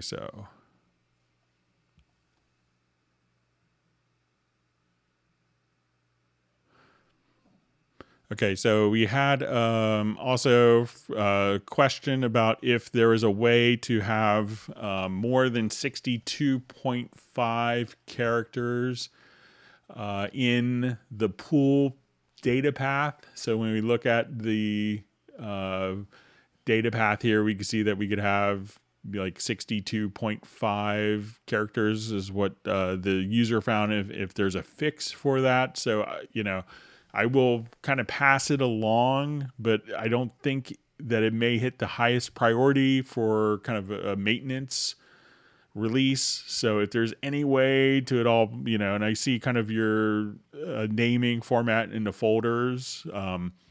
So, you may, in the meantime, until, if it gets resolved, in the meantime, I might suggest perhaps coming over and, see if you could simplify, like I see in the folder path, like one of the folders is named, 2021 production music masterclass. So I don't know if there's a way that you could maybe shorten that to say, like PMM, 21, and, that may give you a lot more characters to see the exact path. But, I'll reiterate that point to them as well. All right, and let me just zoom in. And we also a question about a message in Very Audio. So just a little kind of warning message. So it says, and the warning message in Very Audio is this operation may invalidate very. Let me just see if I could find the. So it says this operation may invalidate the Very Audio data. Your changes will be lost, and you may have to reanalyze the audio when processing. You may choose to keep the data anyway. So let me just see if I could get the settings. Okay, so, and this comes up in warning when I get to try to do some processing on the event after finish tuning the vocals in Very Audio. Like I tried to cut the event or insert silence. So if you're, cutting the event, I would just choose to, you'll have the option here of proceed or proceed and keep. I would choose to proceed and keep. But I would choose in the Very Audio editing, just, before you do, I would tend to try to do as much of the timing editing and get the edits and everything kind of, the parts chosen before I do Very Audio. And if I really needed to, change something, I would choose to just come right over here and flatten the real-time processing. And that would basically embed the Very Audio information directly into the file, and that would just be a normal audio file that you could do editing with. So that's what I would do in that regard. So let's see, I think that might be all. Let me see if there's other questions.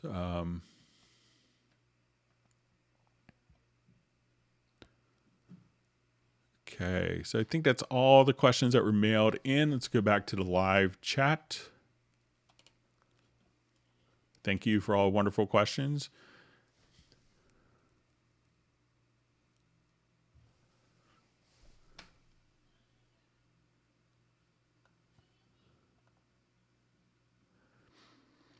All right.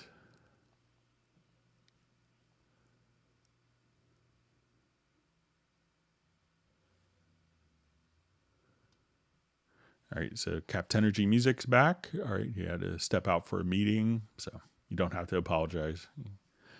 All right.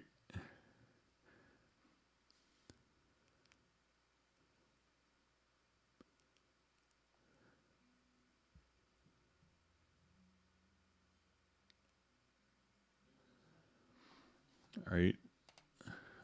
So a question from Brianna, is the version of Cubase you use the stock Pro 11 version? Because sometimes the result of your click of some things do not look like what I see when I click on things. Yeah, I try to keep everything as stock as possible, and I always have like the versions I'm running are always the same exact versions that are available to the public. So in everything, like I may have a couple of plugins or sound sets, but pretty much everything I'm running is stock, and I try to use as many kind of included options and functions and instruments as possible. So that's what I try to do with that. So everything I'm running is just stock Cubase. So you have all the same features. We'll give you that free just for showing up to the Hangout, Brianna. So thanks for joining us.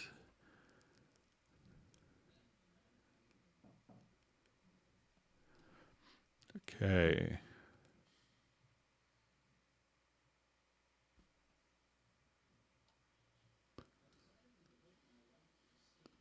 All right, so I think I may be at the end of questions. Let me just see if there's any other questions. We could wrap up maybe a little early if there's no more questions. But I'll just do kind of a last call for questions. It looks like I'm caught up for one of the few times.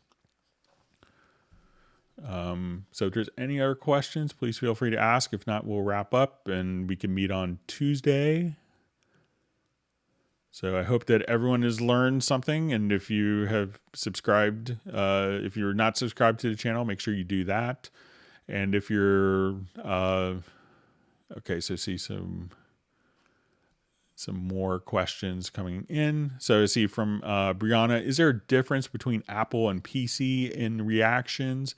It's pretty much identical. I go back and forth, while I'm using a MacBook Pro, I also have a Windows partition and I'm going back and forth. I often have a PC notebook with Cubase on, in case I need to see both of them in comparison, so the program is pretty much, identical between them. So it's really just a personal preference. All right. So I see I get a gold trophy for catching up with the chat for once. So, all right, so we see Michael Pierce is saying, thanks, Greg, really interesting session. All right, so if we see if there's any more questions. If not, we'll wrap up a little early. So you could feel like I'm sneaking out of work early on a Friday. All right, let me just check with my son because he wants something. I'll be right back.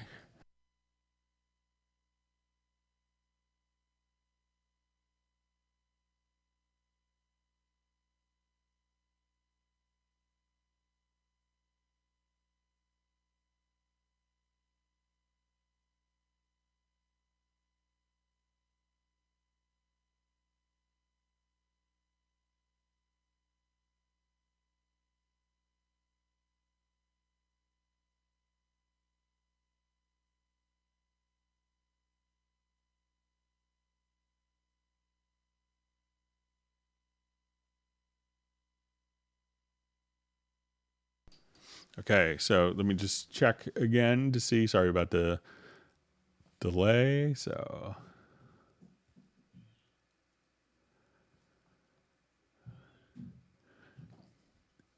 all right, I'll just wait another minute and we'll see if there's any last minute questions. If not, we will meet up Tuesday at 1 p.m. US Eastern. I'm sorry if I posted the wrong time on the live the notification for this, so we probably have a fewer people this time. But if not, I'll just wait just a moment and I'll just see if there's. If not, we'll wrap up. I'll get my mocha a little earlier.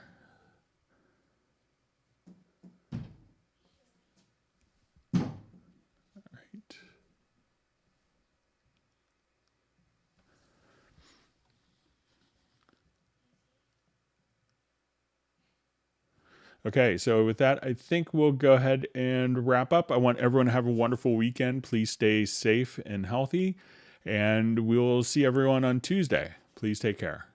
Goodbye.